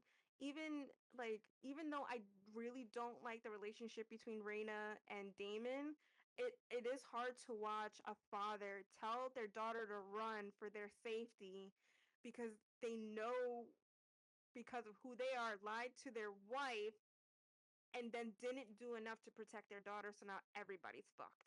Mm-hmm. And it is interesting again to add to that theme of how our parents mess us up, because it is very much like I said previously, if he had just tried to relate to her early on and didn't wait till this very harrowing moment to try to connect with her, if if they if he didn't call her an idiot and just try to meet her previously where she was at as a kid, but he's selfish, right? He just wanted his own position and his own freedom without worry of everyone else around him. So when Rhaenyra lands and sees and is face to face with Rhaena, and the absolute shock of going, it's your daughter that killed my son and you lied about it, right? So it's the double-edged sword of, and like you said, it's a Mm. family of it. That, but again, her brother killed her other son, so you know, um, it's very distressing to then have Reina and Bela finally be reunited, and Bela being the only one to fully embrace her and go, we like you will rise above this and we will get through this together. But to add that to Bela's own survivor's guilt and Rhaenyra also mistreating her and mistrusting her and ignoring her, her father for their whole lives mistreating her and ignoring her. It's like we only have each other, and it's so heartbreaking to watch these two young women struggle in a world where these other women have gone through similar situations, but they are still alone together. And then to jump that to Bayla's conversation with Adam and the love triangle that we're trying to build there, which again with her and Alan came out of nowhere. But now like I said, I'm fine. I don't want her to sleep with either of her uncles. Again, weird. But that's what the show is. Um, it's just now, are the two brothers gonna have confrontation between each other because they hold the affections for their niece? That's what they write it because I mean, or at least for the show, because I mean, in the books, from what people have So said, yeah, it's like no one in the family can trust each other. That's just what it's. We're also kind of whittling it down. Two I mean, brothers who only it's had always each been like other. that. Yeah, Yeah, two brothers who, like these two sisters, have only had each other, are now going to be at odds with each other for the affection of a girl they just met. yeah, It's crazy. Um, real but life. okay, all right. I was gonna say Yeah, I don't know. I don't know about that situation.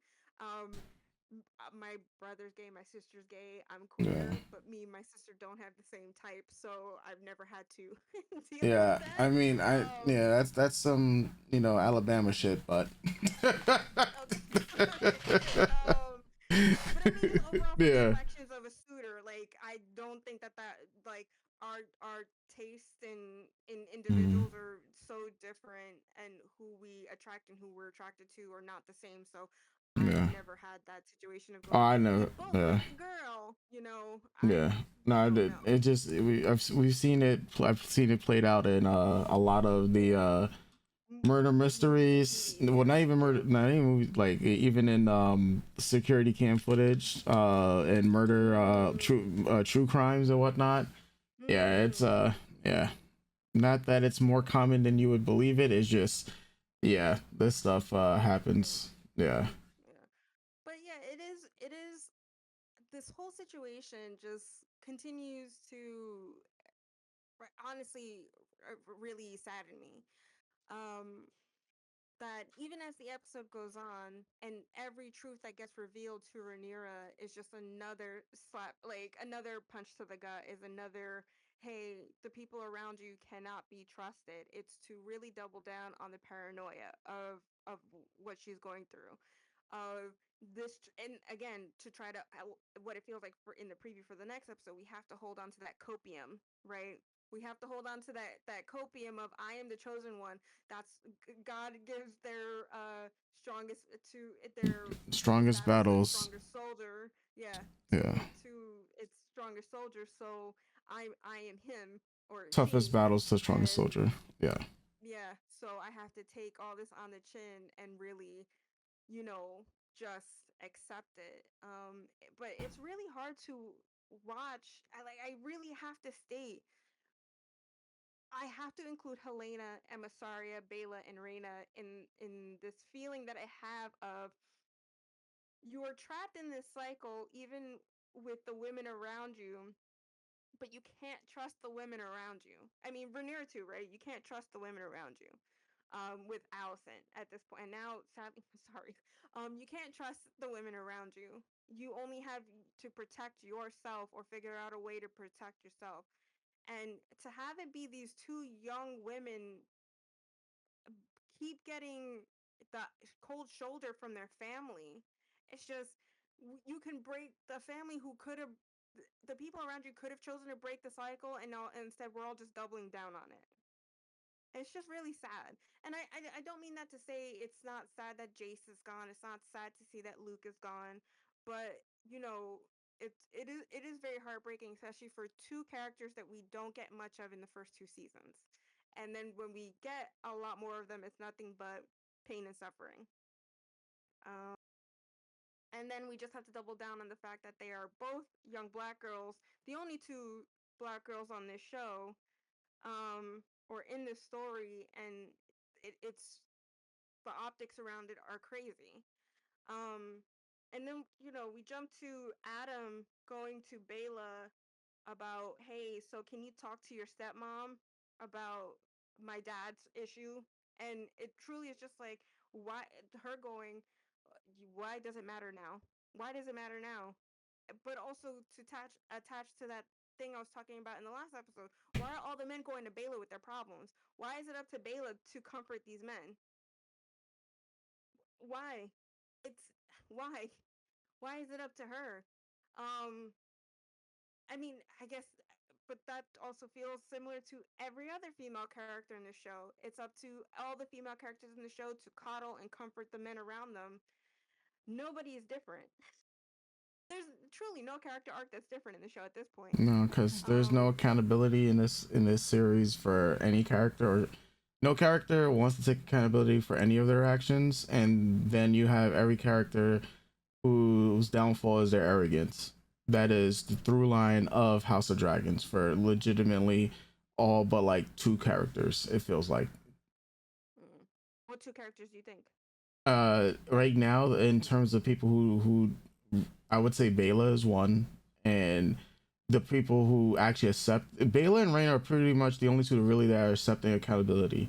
Like obviously Bela Mm, feels bad for what happened with Jace, because she kind of didn't stop him from doing anything, and and not that I mean she could have in her position at that time, even with Jace, still going on to do what he eventually did, and still he still died at the end of the day. But she does feel bad about it. But then there's Reina, who has accepted this responsibility, who has accountability, does feel bad for what happened in the entire situation, and she doesn't really have any arrogance. Her wanting to ride a dragon, that's not arrogant. That's part of her dream. For mm-hmm. and that's why I feel like those two are amongst the characters that really don't suffer from that arrogance is going to be the way of my downfall, and that I Mm, can't accept any type of accountability for the things that I've done, and I just see nothing like nothing is ever my fault. Slash, no matter what, I can just get through whatever it is. Obviously that's the issues with Rhaenyra, that's the issues with Aemon, Daemon, Aegon. Like Aegon's being rewarded for his arrogance. He really don't like. He's a character. He's a villain that does not care about arrogance or accountability. But that's probably the the one of the better characters that they have right now, because he's easy to write. He's just easy to be like, all right, I'm just not gonna be likable.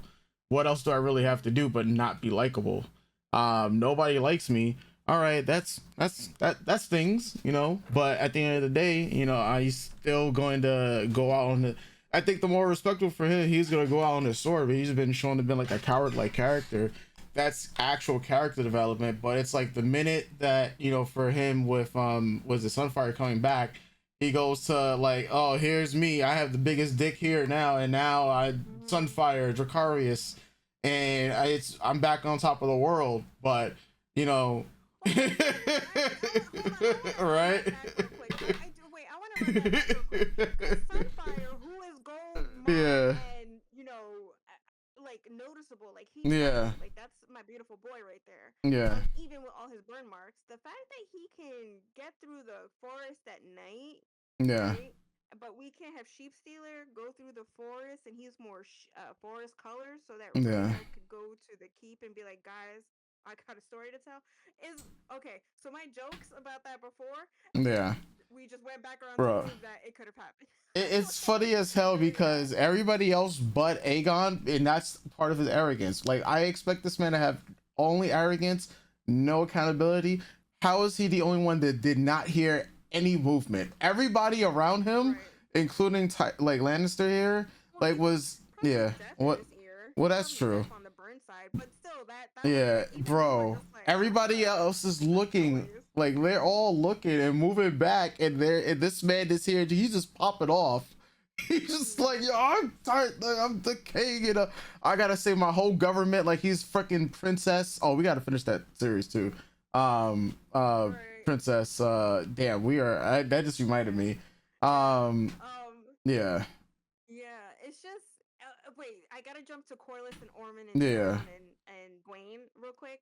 So again, Corlys got caught out there because he wasn't doing his job. So I yeah, love again that we're taking another beat in an episode to go, hey, you could have just been doing your job and we wouldn't have gotten you. So you being out there, kind of your own fault why you're here now, right? yeah. Again, silly hijinks that I don't understand.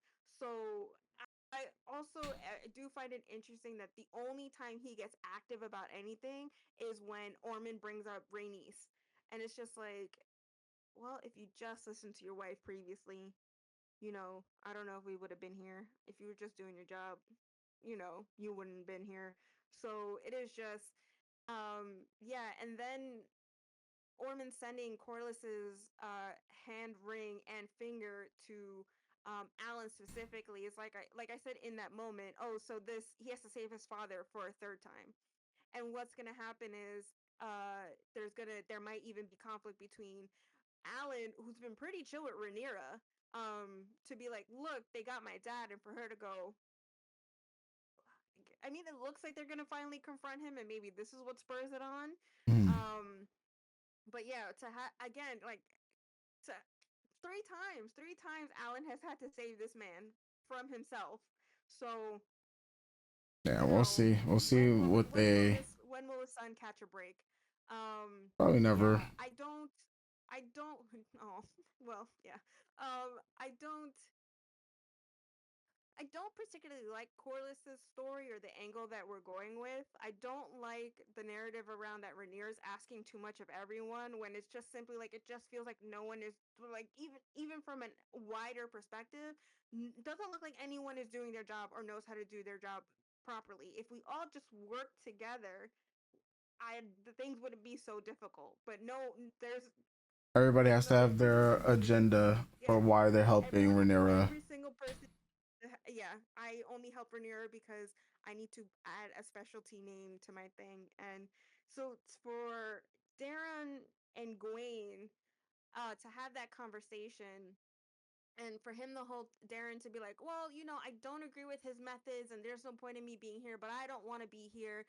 Um I don't. Yeah, I going 100% me. Just get on your dragon and go. I don't know. At this point, you could fly to the Red Keep and try to parlay with your sister if you're so sick and tired of your uncle. He only has power because he has you next to him. At this point, that's what the narrative is Yeah. showing us. He's only so big and bold in his movements and his actions because he's touting you as the next king. If you do not conscript to his claim and what he's saying, fuck up out of there. Go to your mother. Go to your mother. I'd like or it's just yeah. I completely agree with you though, where the sense of no one knows the outcome of the situation. So if Rhaenyra wins, she will be chasing you for the rest of your life. You can't hide with a beautiful blue dragon. I mean, you can, but like you'd be cutting and running and hiding for the rest of your life, right? No, if you are born of a life of privilege, you don't want to do that unless you're Rhaena. You're just like, well, I fucked up and I just got to be outside, like. But it's like there's a part of me that's like I can only feel for Darren so much because again, he's a child who is a victim of parental abuse, right? Or parental figure abuse. And he's stuck in a situation that he doesn't know how to get out of. But like Helena, I'm just like, you both have dragons. I don't know, someone needs to make an active decision to get moving. Someone needs to make you get you're so and for you to be like I'm so worried about honor, no one's going to respect a knight who runs away from his family, but also your uncle cousin, I think they're cousins. Your cousin is doing things in your name. How much respect is that going to get you unless he wins? So you have to have some faith in his motives if you're just going to stick around and hang out. Yeah. Like I don't I guess again, I also feel like a lot of time these characters don't know how to make an active decision too sometimes. Like Well, that's a part of the narrative. Yeah, a part of the um narrative. yeah, it's just very Because if they did, okay. we wouldn't have 4 seasons of House of Dragon if people could make decisions without, even if they took time to make the decisions, because indecisiveness in this series is a very big thing as well. And it's like when they Mhm. finally And decide I think to, that's what I meant in indecisiveness, yes. yeah, it's like when they finally decide to make a decision, it's often, oh shit, what did I get myself into? And you never really get Triggers. somebody that truly feels okay with the decision that they've made because of all the baggage that comes along with it. Even the decision for Rhaenyra to take the crown, we can see the baggage that's come along with it. It's been more a thorn in her side, all puns intended, than she ever or anyone could ever expect. Especially when you have the dude earlier complaining about gold and why is it my fault? And Masara's just like, oh, oh, bro, you know what? But let me just She's drink some like, water here. I'm yeah, good. Um, yeah. but to Orman and then Ulf, and then I do want to talk about the Masari of it all because like she's my favorite character and I have thoughts. Um, but yeah, the Ulf situation, it is very like yeah, at this point it makes sense. For the character itself. As I said at the end there, a lot of and in the middle of this yap session that's very long. Sorry guys. The manipulation happening, but it is very when you give it's like when you give a guy who's ever had anything a Ferrari and now he thinks he could go zip zap zop everywhere and then he needs to learn his lesson of well they're going to take your wheels in your neighborhood because you parked it out there like you are not safe just because you have a Ferrari like don't get ahead of yourself to then be like, well, we're in wartime, but I still deserve a castle. I still deserve a lordship. Um, I only really got this dragon because it was a call to arms by my family. But here we are, right? It is very obvious as we were watching it antagonizing that Damon was doing to Ulf, which is understandable too, right? As you know, hey, you're not listening. You're not listening. You're being crazy for no reason. You're doing too much. Rainier straight up is just like, hey, our guys are getting murked in the streets. They know you have a dragon because you won't shut the fuck up about it. How about you don't go outside for your own safety? Just for your own safety. Just Mm-hmm. don't go outside for right now. To then go outside anyway, it's like, okay, you can't, it's like you get a job. You get a job and you don't want to work. Yeah, I mean, he did acknowledge that he did defy, Rhaenyra's orders, but he at this point he doesn't care because he's Right. obviously with or yeah. Orman. But like, and it looks like, and not it looks like it is very obvious that he's been working with Orman, like giving him little notes and news updates on the Red Keep, and such for a while now. So when did that turn happen? Um, and it is very easy to give a man who had nothing, who all of a sudden has everything, to manipulate him to go, I can give you more. You just have to work Mm-hmm. for me. I am a man like you are a man, and even though I am also highborn like Damon is, um, I still will treat you right. It's like, well, you're an idiot because there's safety in numbers, but I guess guy with no dragon is the guy I should work with. It's like I know men like that. That you can understand to a point what it's like to be down and out, right? Because you were with them in the mud. For them to get a little shine and then all of a sudden it's still not enough for them. Instead of working to protect it, it's like now I gotta flex. And if I don't flex, what's the point? Mhm. Right? Instead of just waiting it out and going, when the war is over, I can work on getting my land, getting my castle, getting this and that. Everyone's super stressed out right now, but all I can think about is what I want. Mhm. I got this dragon now, right? It doesn't fucking matter. Again, if it doesn't matter to you, fucking take your dragon and get the fuck out. Again, everyone, you can fly away, everybody. Fly away. Stop making how you feel Rhaenyra's problem or my problem at this point too. But it is very who says it in this episode, or maybe it's just something else. Oh no, it's something else that I watched last night. Um and it's this concept of that men are easy to manipulate, right? I think a lot of people are easy to manipulate, but when we look at Aemond and Alice, right? She susses it out, she figures it out, and she's using it to her advantage. She's manipulating him. Masaria has had to work her whole life to figure out how to manipulate people in order to survive, right? Before she became Mistress of Whispers. Her survival heavily relied on her body and her mind and the tactics of manipulation. Um, with Ormond, it's like, hey, fellow dick swinger, I can give you exactly what you want. You just gotta come work for me. Instead of, just doing your job at home. Like Corliss, instead of just doing your Mhm. job that you were hired to do, you'd rather just not. Um, and even watching who else in this episode? What might happen with Hugh and his wife next episode? Him going, if his wife dies in Tumulton next episode, I wouldn't be surprised if he goes, "Damn, Rhaenyra, it's your fault because the fight happened here, and my wife is a casualty." Um, so yeah, it's just very I don't want to say it's interesting because I don't find this style of storytelling interesting, especially when you could see it a mile away. um it's just very, I guess, Yeah. frustrating when it comes to Ulf and his story. I can sympathize and empathize and relate to him going, hey, I'm just a regular dude who wasn't even a good dude to begin with, right? I'm a good dude, but like, who wasn't really that great of a dude anyway. He's just a guy that happened to hit the jackpot. And Yeah. then just to be told, hey, how about we do need a little restraint.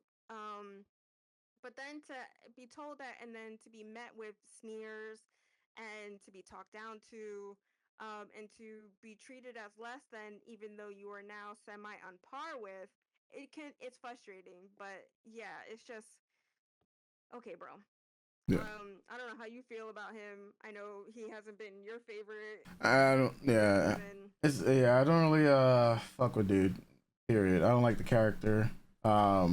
But it's one of those where like even though it's like because we say it a lot of time, right? It with his type of character and then this type of story plot.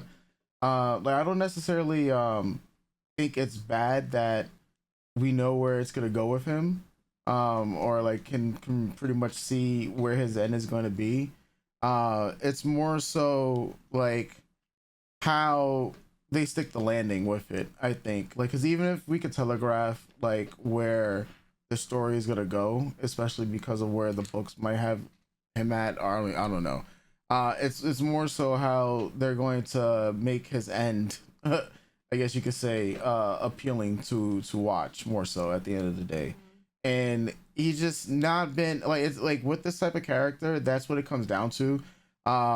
Especially when it's not that tropes are bad or anything like that. It's always Yeah, how it's on how you do it. it's all in how you do it. So it's like when we follow this particular trope, especially when it's been done in the series multiple times beforehand, it's like, all right, how is this going to be any more or less exciting, for it? And then in this character, where I'm just like, yeah, this is we've seen this play out so many times beforehand, and that's not indicative more so of the writing so far, but when we get to his end and whenever it happens, Because he could be one of the characters that survives. He could be one of the characters that doesn't. I don't know. I don't. we don't read the books. But it's just like, all right, like, because at this point we go from Rhaenyra having six dragons to possibly having like three by the time this next battle is about to go And her down. dragon is now hurt. Yeah, that's why I counted her dragon, this dude and Hugh. That's three people Mm-hmm. who I believe that were about to be three dragons down. When we had Mm, six, now we got three, and the longer time waits, these dragons of Aemon is going to grow up, and you're fucked at this point. You know, because you could have sheep stealer. Well, no one could really have sheep stealer, but if you had sheep I mean, stealer, they could then have, then then could then they have, could have been but they seven. all Yeah. fucked him up. So Yeah, they're and sheep stealer is nah, fuck y'all. So yeah. No, he's like, no, guys, yeah, he was like, y'all motherfuckers I'm jump good. me. Nah, bro, I'm out. When I come back, it's dirt for all of y'all. Y'all eating dirt. Yeah. Yeah, Yeah. I think though what I obviously I think the show's gonna end with Rhaenyra's death, and we're not gonna go further to the survivors up to the Hmm. point of A Night of the Seven Kingdoms to get into Game of Thrones. So I mean, considering that we know in the books that Rhaena hatches Morning, right, Okay. one of the last living dragons or the last hatch dragons, I think if they do go that route to be like, here, fans, shut the fuck up, this sheep stealer dies from his injury, so there's no longer that dragon bond. Because they haven't even explained how Sea Smoke is dragon bonded to Adam, because we don't know if Laenor is alive or dead. We just have to assume that he's dead because now Adam and Sea Smoke are one. Yeah. So I think that, I mean, unless they, I mean, they're also kind of fashioning Rhaena into a Daenerys kind of figure. She rides bareback. It's a wild dragon, that she's claimed, and it's listening to her, and they're connected in some way. So maybe Rhaena can have two dragons and is dragon bonded to two dragons, the way that Rhaenyra calmed Vermithor, and the way that Daenerys has her three dragons. So which is very an interesting storytelling we could have done with Rhaena and Rhaenyra and dragons and talking to each other, but no one talks to Rhaenyra, so Yeah. unless they're betraying Rhaenyra. So that's Speak. like, Well, I um, guess that gets into and Massaria. getting into Yeah. my favorite character who I love so much, and this does not put a ding in how much I favor her thus far. Yeah, I think, like I said, Masaria, and as the lady has pointed out, you are not from here, right? This is not your home. This is not your place. Um, so, like I said, Masaria has had to survive by manipulation and by reading people and working people so that she can live to see another day, so that she can eat, have clothes on her back, a roof over her head. She was also taught that lifestyle too by her madam, to then become a madam herself to run her own house, and then also in that manipulation and being a good listener, right? Because being a manipulator, you sometimes have to be a good listener. Gaining secrets and gaining the trust of the men and women, highborn and lowborn, of of the Red Keep and such, right? So her her conversation with Allison, right, and keeping the fact that Helena was pregnant from Rhaenyra, and then killing the maid that knew she knew about the pregnancy. Um, I don't like it, but as I said in that episode, I get it, right? That I agree with Allison to an extent of, especially because Massaria isn't of them, she is lowborn. You have to keep things to protect yourself and a way out, right? What can I use later on to help me get a leg up, right? Or to get my legs out. So and also, what do I sadly, who do I have to burn to survive? Because even when I had a home, it was burned to the ground. Even when I built a life for myself, it was burned to the ground, right? Even when I had the ear of the prince, he still played in my face and put my life in danger, right? Even when I had the ear of the hand, he still put my life in danger, right? He still played in my face. So like Rhaenyra, Massaria has also had her played in quite a lot in her journey, or at least the journey we've been on with her up to this point. I mean, her whole life. Her father sexually assaulted her and then cut her up and left her for dead, right? So she is a survivor. And as well, I love her. To sit there at that to instruct Rhaenyra in the ways of um putting a different face on the problems of money makes perfect sense to me, right? You want some of the heat off of you. We got to put the attention on someone else. So well played. I mean, he calls it out, and that's why she makes that little break to camera, which is so funny for us, but it's not the wrong move, right? Mostly people are now off Rhaenyra's case and are blaming somebody else so that Rhaenyra could focus on other things. Um, I think the whole conversation of, and I'm sorry I keep forgetting her name because she's been a constant in the show. She was with Aim. She's the one who's with Aemon in the first season. She's the one who gets Masaria's secrets in and out of why King's Landing. There we go. That's what it's called, King's Landing. I keep calling it the Red Keep, but that's just where they live. Um, so now she's here as still a confidant. There's two folds to that conversation in the throne room that I can understand both sides of. I'm of the mind that if you are given an opportunity to elevate your status, take it, right? That's what she did. She saved Rhaenyra's life. She took a shot and she became a part of her council. In doing so, she worked her way into trying to help the people back home. How can I help those in my neighborhood? By having the ear of the queen, right? But then with all the machinations and other stuff and learning that you can't trust anyone as well, no matter how much affection you have for someone, right? Because she had affection for Damon, he played in her face. And with what's going on with Rhaenyra and Rhaenyra still trusting two people, right? Damon has hurt them both. Alicent has hurt them both, though I don't know if Mysaria 100% knows it was Larys and Alicent that burned down her home. But so she's still taking advice and listening to two people who have hurt them. So she has to do what she can to protect herself while still holding her attention, right? It's that affection, right? How can I hold on to this while also whispering sweet honey into her ear to help back home? To then have this woman go, you have to remember, girl, where you came from. They will turn their backs on you. And for it is a waking realization that in this time, there is so much upheaval, you can't even trust the stability you built for yourself. Mhm. So it's a fresh reminder of, girl, remember your roots. I think that's what the show, what characters are doing for Masari at this point. Remember who you are, where you came from. Remember how you got here, why you are here. You are going to leave. They don't know this, but the other lady doesn't know this, but he locked you up. He choked you out. He was gonna hit you, kept you in the dungeon. Um, then you were about to skedaddle up out of there. You made a choice to save the queen, and now you're in a position of power, right? You were in a position of power before they took that away from you. They can take it away from you again. You are not of them, right? It's similar to Ulf's journey. You are not of them, right? That's what the show is trying to tell us. We have to separate this line of low and highborn. You will never be anything more to them. No matter how much you wish it, you will never be anything more to them.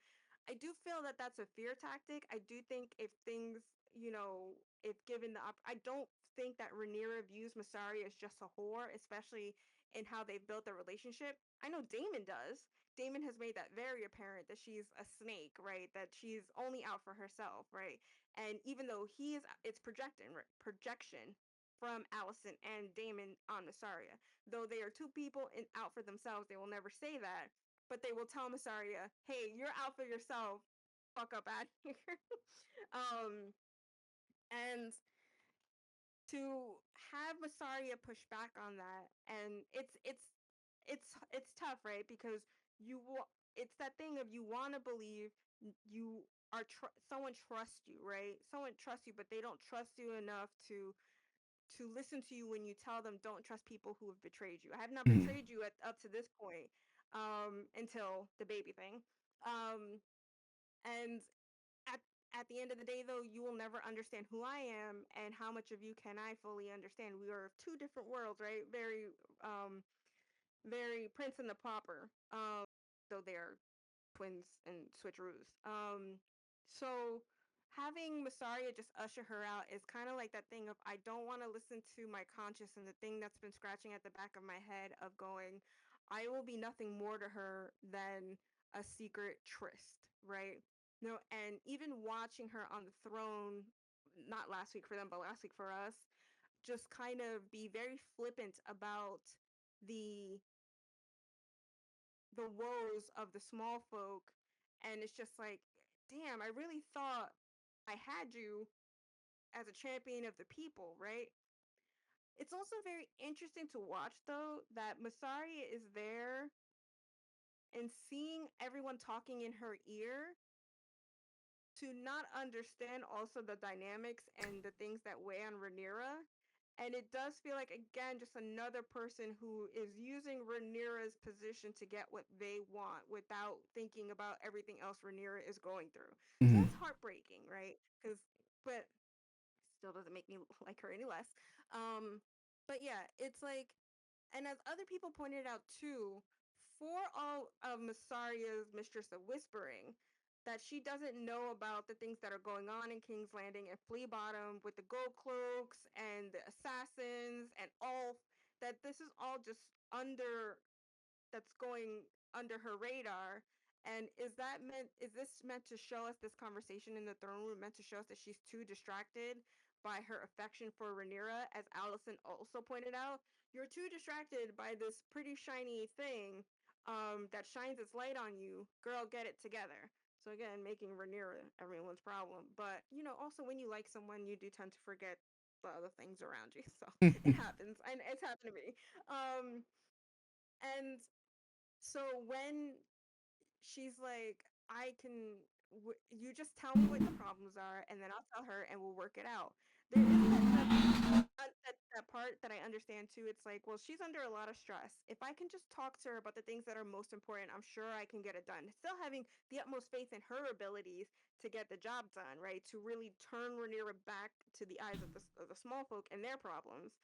But to be like, to have to remember that there's so much going on that your goals cannot be her goals right now.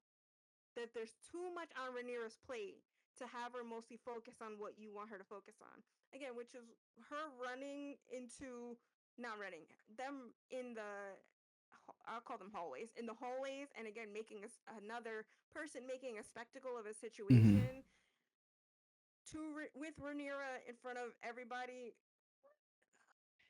People don't know how to have conversations in private. I think it's twofold in that case. Like you said, no one wants to have their arguments in private. Everyone wants an audience. But Hmm. I think Masaria partially needs the audience to show that she's telling Rhaenyra not to trust Daemon, but then that she is still one of you, right? That that I can't have changed so much, right? I'm still one of you because I'm so worried about this guy taking her view off of the situation at hand. But it's also self-serving because bitch, we shouldn't be trusting Damon. Like she says, he did fuck shit to you, he did fuck shit to me. We gotta stop. You gotta stop trusting this man.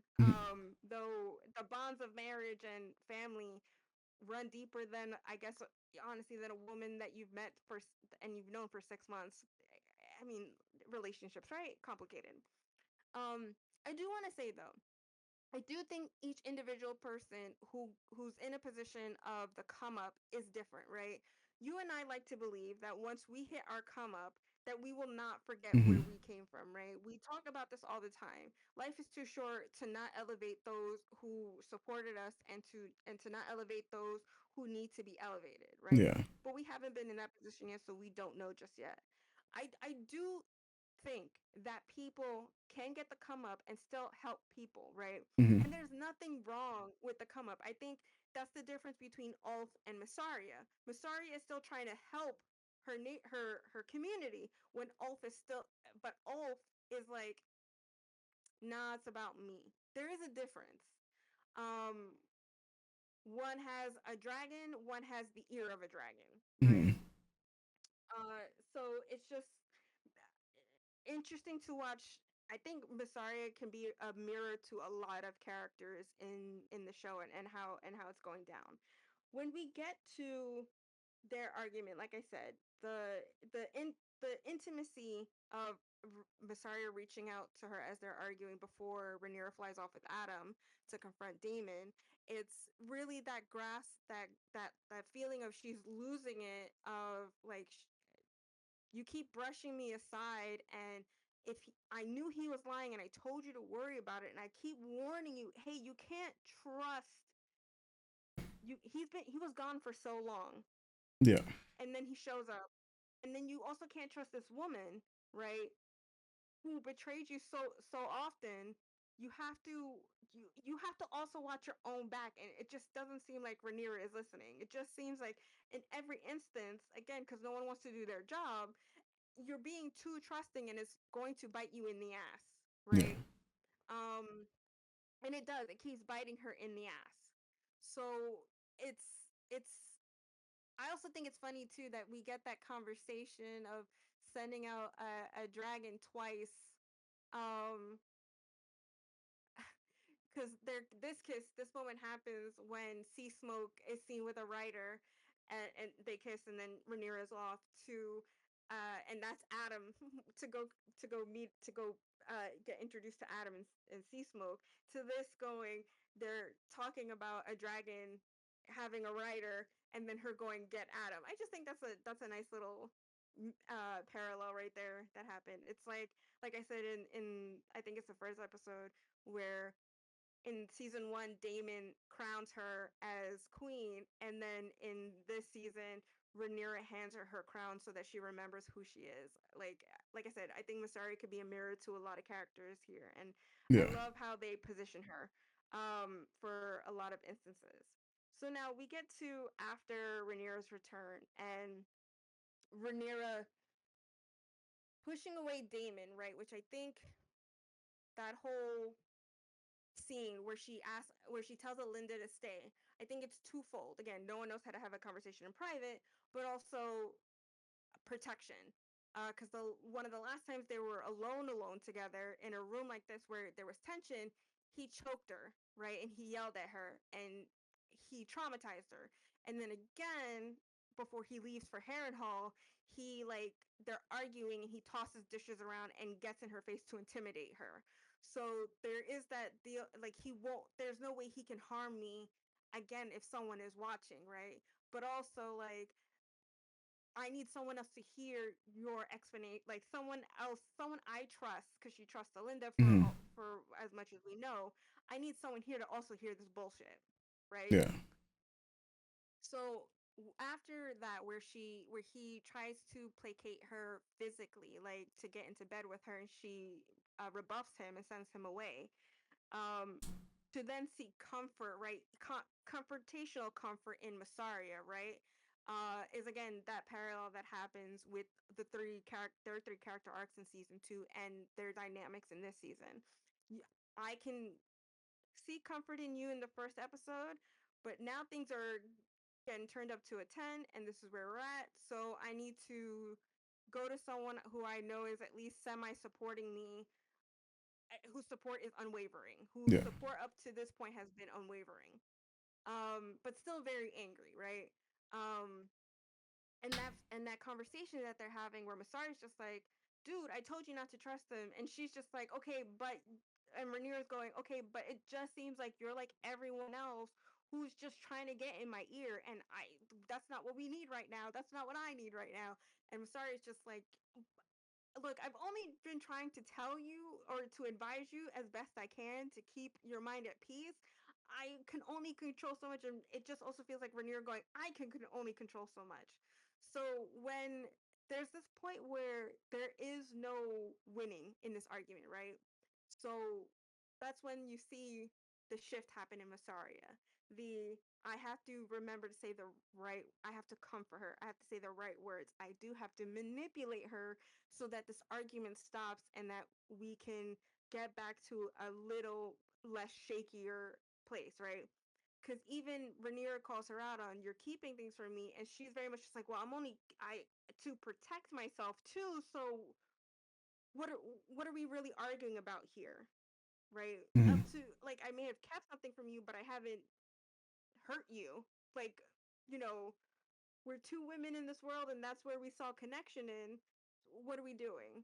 So when there's that lull, it's that all right. I got to get back to who I was. I was reminded of who I used to be, and this is who I have to be now. So the slow creep and the touch of intimacy and the calming and the comfort and just the words that are coming out of Missaria's mouth. You are chosen. Everything Rhaenyra, again, the copium. You are chosen. You're on a path of righteousness. You will be victorious, right? These are placating her, building her up. It's a mix of I believe this, these are the words you want to hear. I also we need to stop arguing, right? I need this argument to stop, also Mm. to get a little bit of the heat off me. And what this is what I got to do. It's very to me I love character. I love women like that. I can be a woman like that too sometimes. But like it's just when you watch it, right? And the slow calm, right, that comes over Rhaenyra as she sits there, and you still see the red how exhausted she is, right? How tired she is of arguing, and she's looking right. So yeah, so it'd be Masaria's stomach and business. How her focus is just on that. So it's the petting, the placating, the relaxing. You are her. You're it. You're the one. You're big mama. It's all good. This is all gonna be worth it. Trust The me. gaslighting And that it's went that crazy. yeah, but it's a mix of there's this gaslighting where it's like for Rhaenyra, like I said, it's the copium. She needs to hear it from somebody. It can't just be I'm divinely chosen. I need to hear it from someone like with Helene in the beginning. Mm. I need someone to co-sign this. It can't just be me. Again, I can't go through all this trauma without someone like it's all worth it. And that's Mm. what Masari it's worth it. The pain is worth it. It's not, but it's like trust me. You got this, girl. You got this. And then this and then the kiss happens and how Rhaenyra I think it's very interesting that Rhaenyra doesn't pull Massaria with her when she lays back. It's she lays back and opens herself up to Massaria, right? It's I have to lay back and let this happen. I need this to happen. It's if you read it physically, she's giving power to Massaria to choose. She's giving power to someone else in this vulnerable moment where she no longer has to make the decision. This is the decision I'm making, and this is where it stops. I'm laying down for you. I need you to take me. And Massaria goes to her willingly because there's still that strong sense of affection there. I will say like last week I said, if we don't get anything out of this kiss that happened last season, we really have to. There's also a couple other queer lady moments happening in this episode as well, with Lady Jane and that girl on her lap in the veil. That was okay. But like, yeah, just the intimacy between women and the power play that that brings. Um, Not only that, but the power that women use with their bodies and their words. Like you said, the honeypot.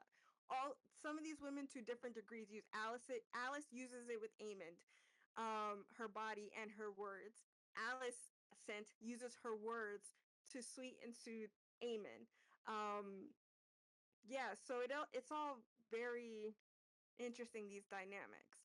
I'm glad that we had a continuation of this. Again, I think it's a very interesting parallel that this is happening in this episode in this way, coming to a point of they're both talking in the first instance of their first kiss, talking about very serious situations, both conversations surrounding Damon in a way, but how Damon affects has affected both of them and how Damon has hurt both of them, but how also the men in their lives have hurt both of them.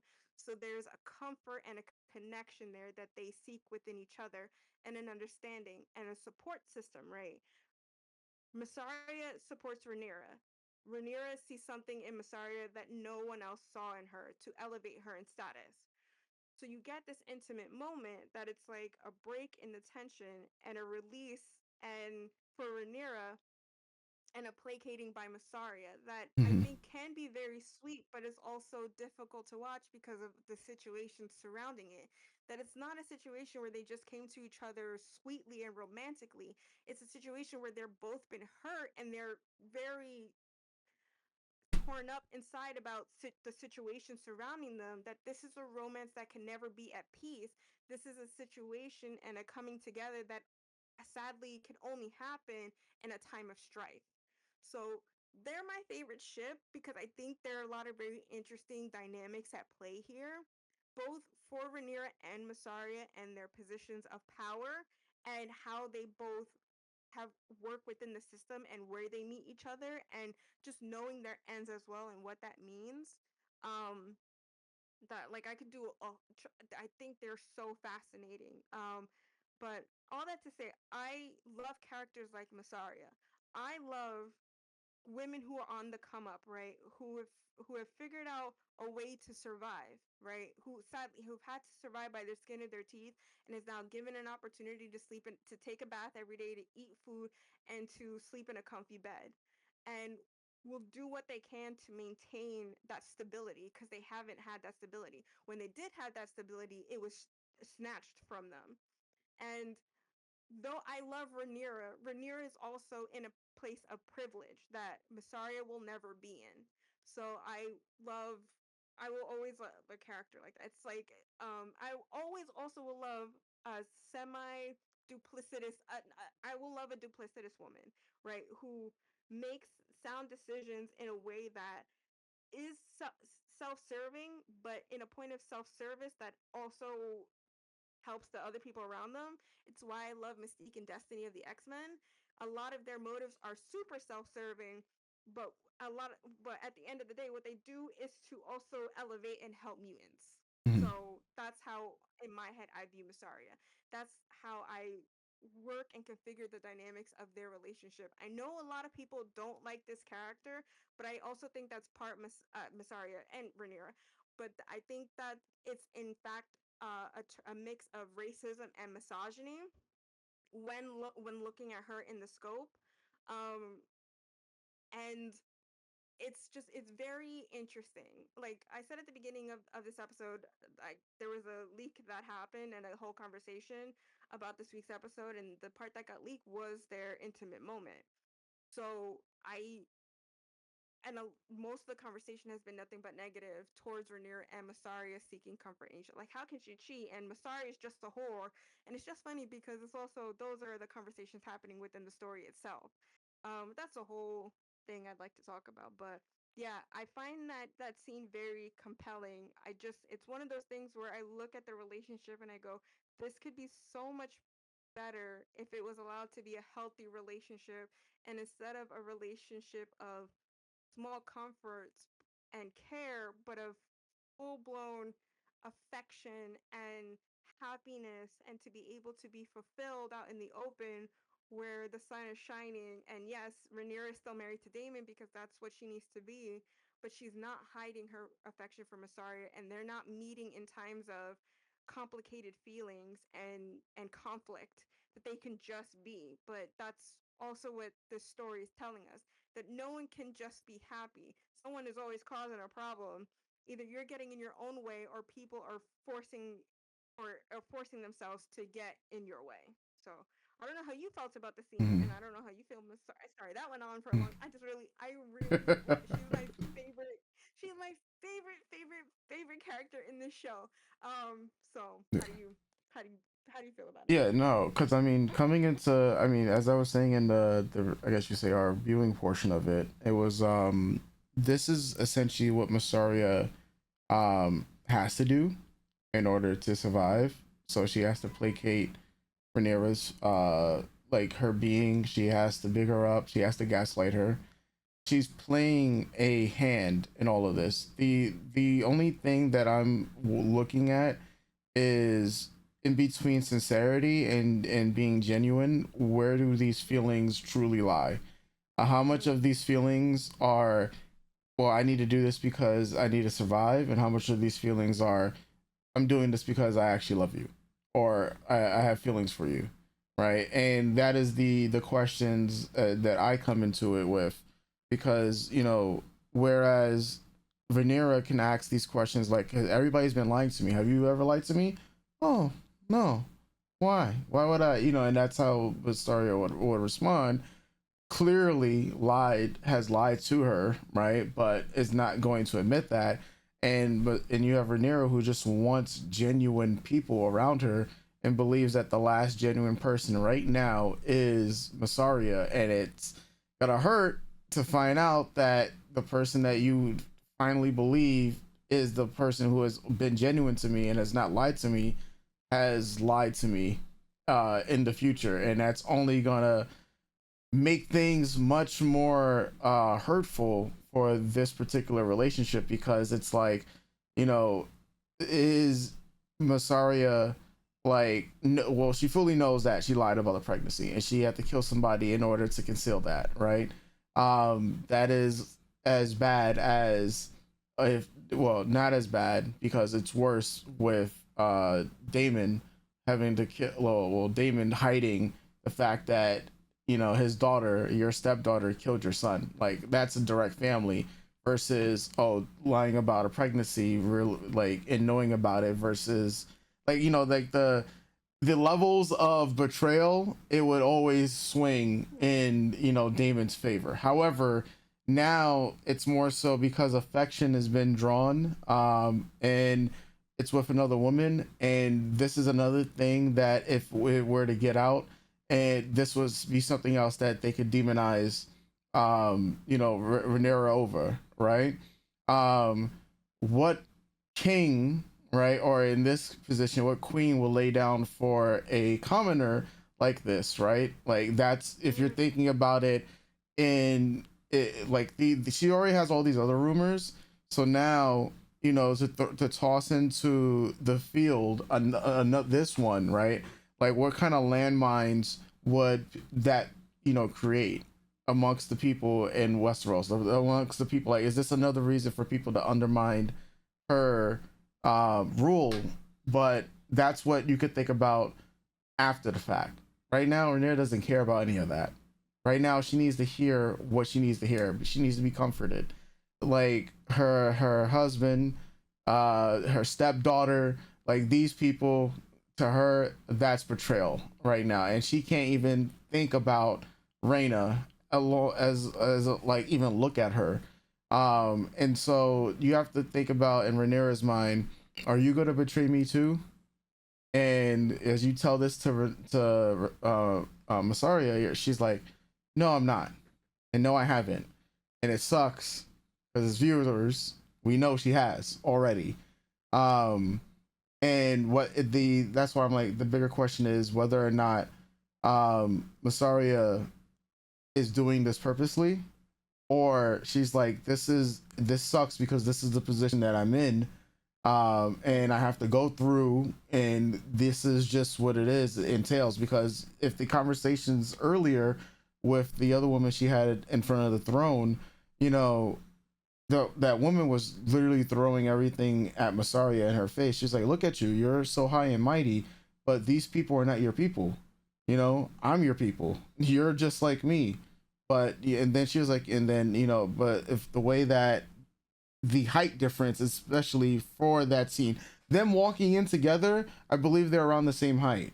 Then you have the camera angle of where Massaria is with versus the other woman, and she was like, "Oh, just because you think you have the higher position, the higher, makes you think that you are also highborn, makes you think that you are also like these people, but these are not your people. You're always gonna be considered a whore, and that is it. Like, there's, you can't reach to another plateau. But this is like, Massaria is like, do you have a bigger head because of this, or that's what the woman is saying. Like, do you have a big head because of this? And Yeah, when, and I'm sure yeah, it's also highlighted because what's his face called her a straight out whore at hmm, the council table last episode. yeah, yeah. And so now it's like, well, Masari is just like, well, I need to be also respected, and this is a respectful position, and I'm doing everything in my power to make sure I stay and have this power, even if it means betraying someone who I might actually love, right? And that's the biggest thing that's going on that I'm looking at, with their relationship, and Rhaenyra wants to be loved and wants unconditionally. Essentially, she wants to be loved unconditionally, right? And there's no one around her that can give her this unconditionally. That's the sad part about it. Um, and I think that's what she's always wanted and what she's longed for. But because she desires the throne, you cannot have this unconditional love while wanting this unimaginable power, and you have to sacrifice one or the other in order to get what you want. You can't have unconditional love and have the respect of all the people in Westeros, like from the highborns to the lowborns. You This is what the world is telling you right now. You're sitting on this throne and you're being met with the woes of the poor, the woes of the rich, the woes of just everybody, just constantly just bogging you down.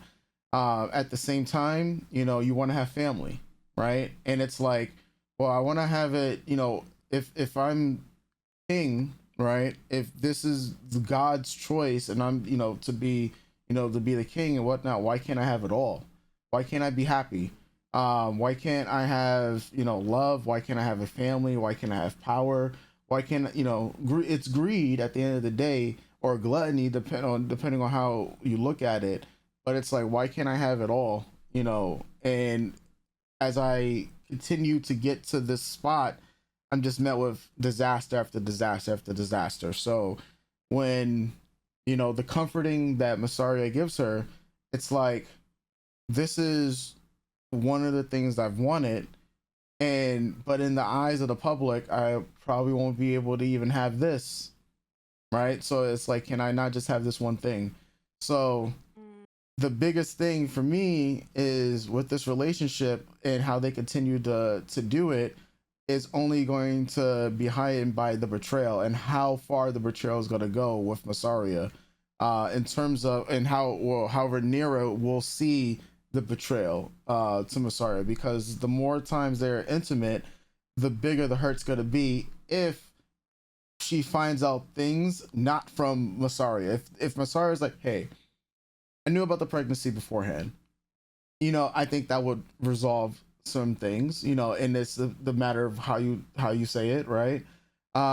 Is like, yeah, but I also killed somebody to hide this up. That's a tough pill to swallow, right? Mm-hmm. But that's where the betrayal is at. Um, but you do it once, it becomes easier and easier, right? So that's why I'm like, where is this relationship more so going to go once they meet this roadblock? Because, and then how can they move past this roadblock? And for Rhaenyra, this is the final straw in terms of her character development, where I think Masari is the last person on like in terms of the chessboard that hasn't betrayed her. That if once it's found out, that's the tipping point, because nobody else is left. There's nobody else Mm-hmm. left that she cares about to this point that hasn't already betrayed her, that can't betray her anymore. And so if Masari is the last person, is the chess piece, which I believe she is, because, well, now she's just seen that Damon technically has betrayed her. Bayla, she felt Bayla betrayed her, Jace betrayed her. Allison has been doing this since born, pretty much. Helena just existing right now as a dreamer, like, can't even tell her a fucking dream, bro. Like, there's like Corliss, like who else is left? Like she don't, not like she even trusts Adam to the point, like, Sir, like Hugh, he's fuck ass. Like, you Yeah, know, like, bro, like, who? There's nobody else left that she could truly give a damn about. That she's just like, all right, everybody but you, Masaria, you haven't betrayed me. And that's why, you know, when she asks, I think this is the second time she's asked about, or have you been lying to me? Have you betrayed me? Like this, you know, if she asks a third time, she's gonna get a different answer, and she's hoping to God, honestly, not. But honest, you know, that's the tough part. What I look at. So when I say that, I feel like Rhaenyra is going to be on a historical war path. I think depending on, yeah, there's who else is left for her to truly lose? Dathan, and it would be Masaria at this point. Especially because they did another intimate scene with them. Because you was asking last week if there was a, if you don't get another scene with them, yeah, but yeah. yeah, Yeah, I will say though, like, yeah. I know Sonoya is pregnant, right? It's I very was funny. That's obvious why I was just like, Sonoya was is. she doing this when she was Yeah, pregnant too? Yeah. yeah. It's very obvious that Sonoya is pregnant during these shoots and a couple of these scenes, right? But I will say though, like, so Hmm. in that though, that they're not gonna get active, right? Yeah, obviously, yeah, yeah, They're yeah. not gonna get Yeah, active, yeah, they're not gonna. but I don't think Hustle Dragon's gonna pull a power and show. right, exactly. But I have to comment as a queer woman. I Yeah. have to comment on this because it is important in queerness, in the depiction of queerness in media, and especially when it comes to queer women, um, and how they are depicted sexually. I do think it is very wild that we didn't get a disrobement, that it is just kissing and a little bit of bump and grinding with clothes on, but we get a whole Allison and Amon doing a whole lot at the beginning of this. Yo, she took his So that pants the fact off. Yeah. that it is incestuous but hetero, and this has happened before. This has happened a lot in the show. This show doesn't have a lot of sex in it, but when it does, it is very hetero skewed. And for all the queer characters, especially the queer female characters that a lot of people have listed off that are prominent members of the story itself, or important chess pieces, have been changed, aged up, or completely rewritten or written out. Mhm. Um, and that is important to talk about. Just like it is important to talk about the depiction of uh, black and brown people in these stories and internal biases and the structures around crafting stories around them, to crafting stories around queer women and how much are we willing to show them being actually intimate and with each other. So we got a whole scene season one with Rhaenyra and Damon bumping and grinding as well. It's just very, it's important to point out. Again, I completely understand. We don't want to put Sonoya doing a lot, especially we don't want to figure out how to like hide her stomach. Which fair, she's a pregnant woman, but like I said, no one, Rhaenyra nor her, took off her shirt. This like a little shoulder action, little under the nightgown, nothing. So Yeah. and I'm not talking a full blown like hub situation. I'm just Yeah. It's not like you're not talking Sense Eight. yeah. Yeah. I'm just saying it is quite an interesting difference in how they Especially as depict. HBO, and so I've seen what Yes, HBO has done with other sex scenes and same sex scenes for their other absolutely. shows that aren't as big as House of Dragon. Yeah. Yes. So it also goes hand We in just had hand with full the on dicks like conversation. 3 episodes ago, like when Allison, Right. yeah, Yeah. Right. yeah. Also need to talk about how this show also markets its queer relationship.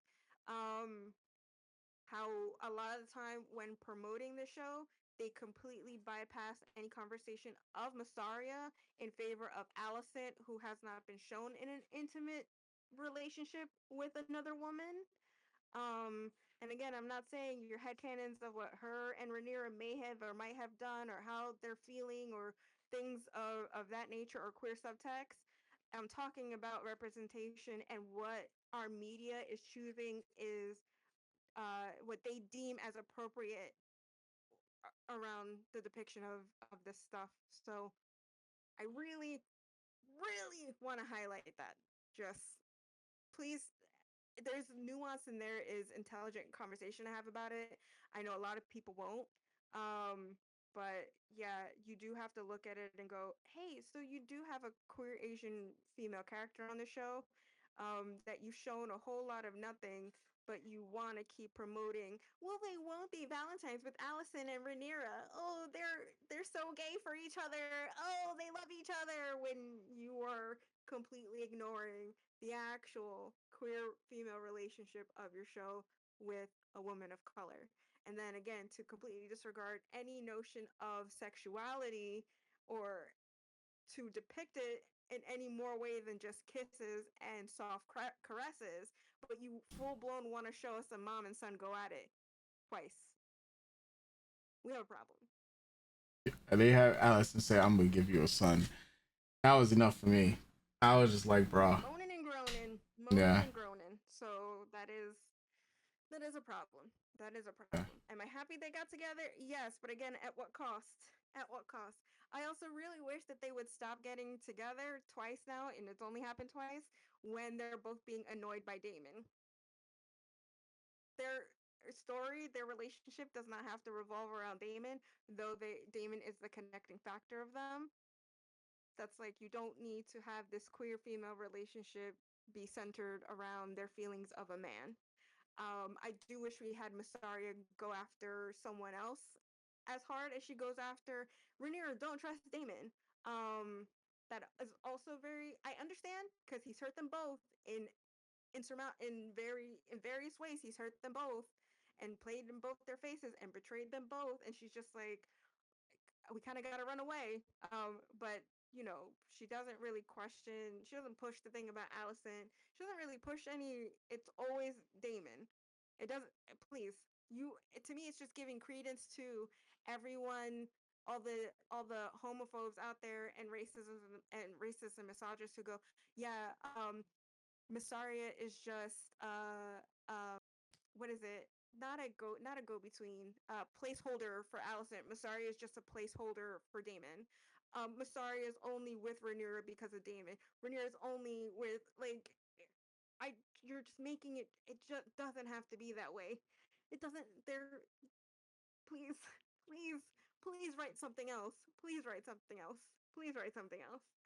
I beg of you, please write something else. And actually, when you promote this show, when it comes to Pride Month, and when it comes to Valentine's Day, and will they, won't they, start fucking promoting Massaria. Thank you very much. Okay, I'm done. This has been like a 5-hour conversation. Oh my god. Folks, if you made this far, let us know your thoughts, and Jesus. we will catch you guys for the final episode next week. You already know.